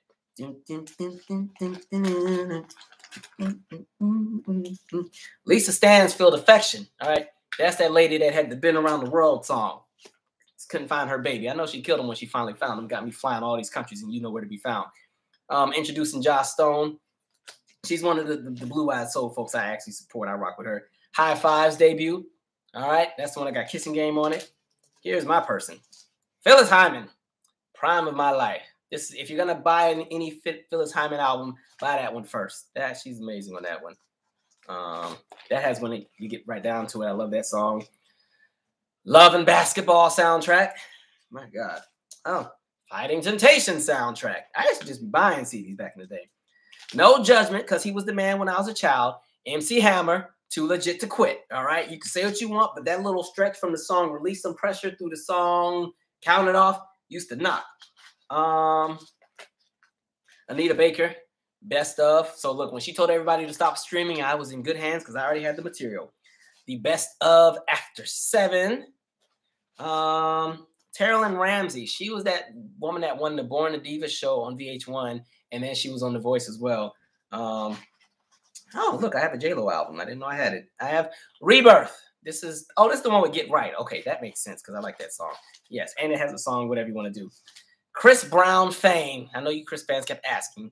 The rest of his albums I ended up getting on. Like after 2012, most of my albums I got on iTunes, but Wale, Attention Deficit. This is which one? This is dang. So no, the other Wale is the like I got the Wale albums mixed up. The first Wale album I shouted out, that's the one that has a little spotlight. Dun, dun, dun, dun, dun, dun, dun, dun. This is the one that has the Lady Gaga song.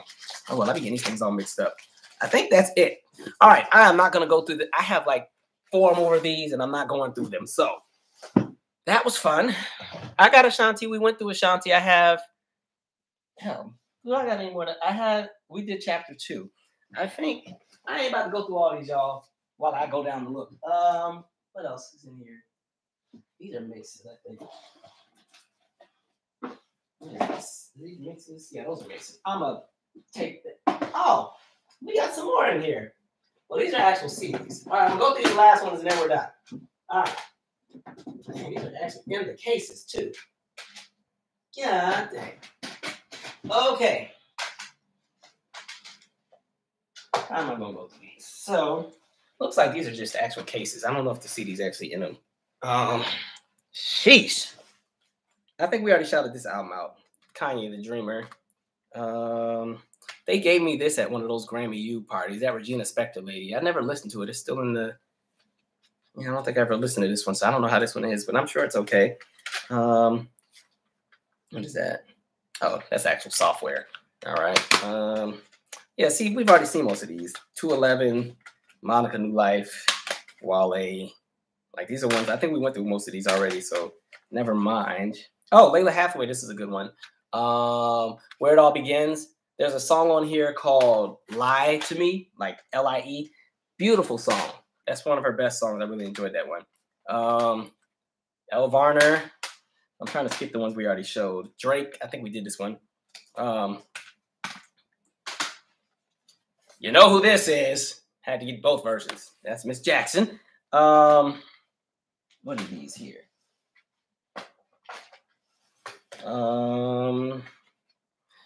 Kanye before. Well, this is right as Kanye was shifting over. This is that one from what, 2013? We did Rebecca Ferguson. We did those. Did that. Nas Life is Good. I think we did that one. Dang. All right. What are these? We did the Miguel one. We did J. Cole. We did these ones. All right. I think we did them all, y'all. All right. I'm not gonna go through the other cases because we'll be here all night. I do have Solange's album somewhere. I don't know where it's at. I got CDs everywhere, so it's somewhere, and that's just the physical. Then when we get to iTunes, we'll be here for like 40,000 songs. So yes, love me some music. All right, Calvin, are you gonna do an episode about Maya? You should do What Happened to Maya. If I did Maya, it would be much later, only because Maya is somebody I'm not as familiar with. I'd have to really do some research.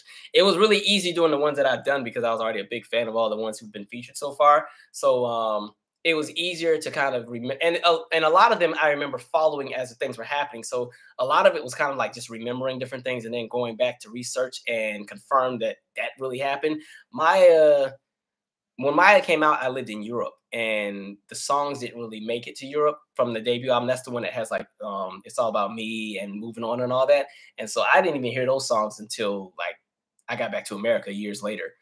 So I'd have to really research with Maya. But Maya, she has a lot of really nice albums, especially the ones that came out in Japan. She still makes nice music. I bought her last project. It's called, let me see here. It's in my little iTunes here. It came out, I think we talked about it. Where is it at? In my library, please. Artists, let's go to Maya. It's the one that just recently came out. Well, maybe it's not. Oh, 2018, the Knockout. That one. I got that one in here. This looks like porn, but no, it's Maya. It's not. It's Maya. Mood Ring was a nice album. Are you planning to upload more episodes of your podcast?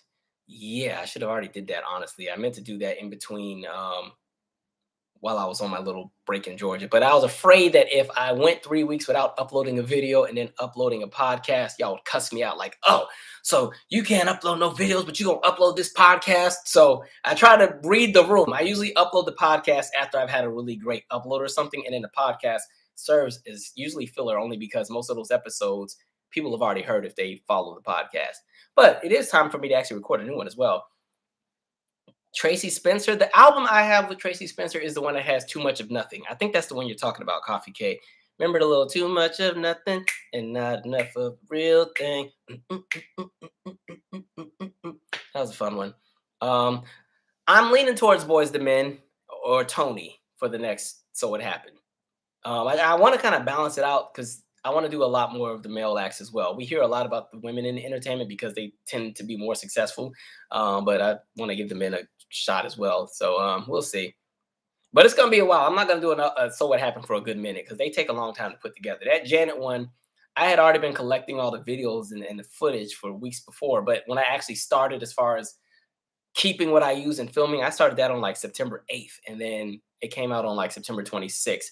And literally for the first 10 or 11 days, I was filming it, and there's so much that did not make it, just because it would have been 3 hours or 4 hours. It just kept going. You had to keep cutting and cutting and cutting and try to condense it as much as you can, but still have it be very informative. And it was still 2 hours. And then the editing is death. It really is death. You by the time you finish editing, you don't even like the artist anymore. I was cussing Janet out doing that. Like, you just got to be so successful, huh, Janet? Now I got to sit here, get all these stupid music video clips because you got 800 music videos. I got to use all these stupid. I was pissed with Janet. I'm like, why you can't be like a regular artist and have 1 or 2 successful albums and sit down somewhere? Anyway, Tevin Campbell. You all said Tony Boy's Man, Anita Baker, Freddie Jackson. Yeah, I got a bunch of interesting ones. Said, why didn't you cover the music quality being a factor in the Janet video? Is it because it's subjective or you think it's relevant? Oh, well, I think like it is subjective with music quality, but the argument I've always made is even if music is not great, with the right push, the right machine, you can still, it can still be successful. Like prime example, like not to, if I bring up somebody like Beyonce, you know, most of her diehard fans are not super big fans of I Am Sasha Fierce, the album. They love the era, but that album is not really one of their favorites. But to the masses, it's extremely successful because of the success of the singles and the tour. And so with that one, because she was pushed and marketed, like they had a genius way of doing it, it's this massive album. So again, like even if they, and so most like hardcore Beyonce fans are going to definitely gas up the 4 album or B-Day or even the self-titled one before they run and say I Am Sasha Fierce was super great.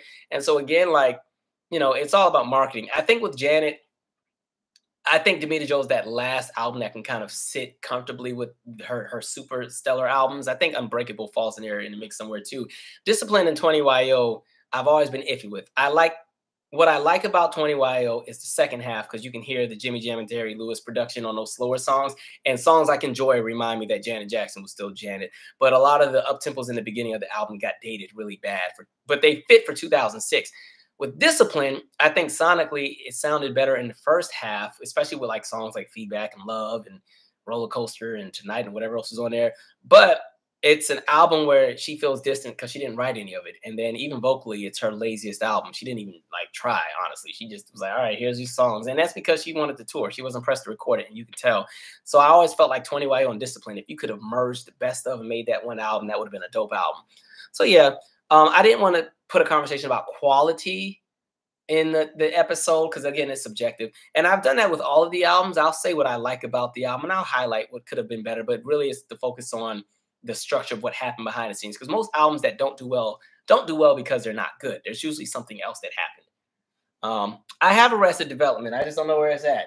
Somewhere in here. Like I said, I got 4 of them big old cases. We only went through 1. And some of my CDs that were just floating around.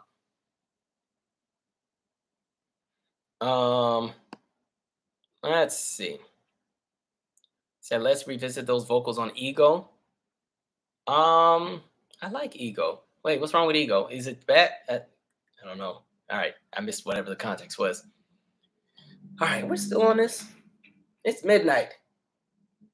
All right. Um, somebody said they cooked for me. We eating dinner at midnight. It's 12:08. You know my stomach gonna be hurt when I wake up eating this late.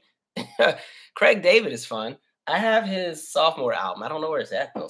And like I got a lot of stuff in my mom's house in Georgia. Like most of my stuff is at her house. All of my vinyls, minus those ones I showed you, crates and crates and crates of vinyls. They're all in my mom's house. Like she has old homework assignments. I just use her house for everything because you know my apartment can't hold everything.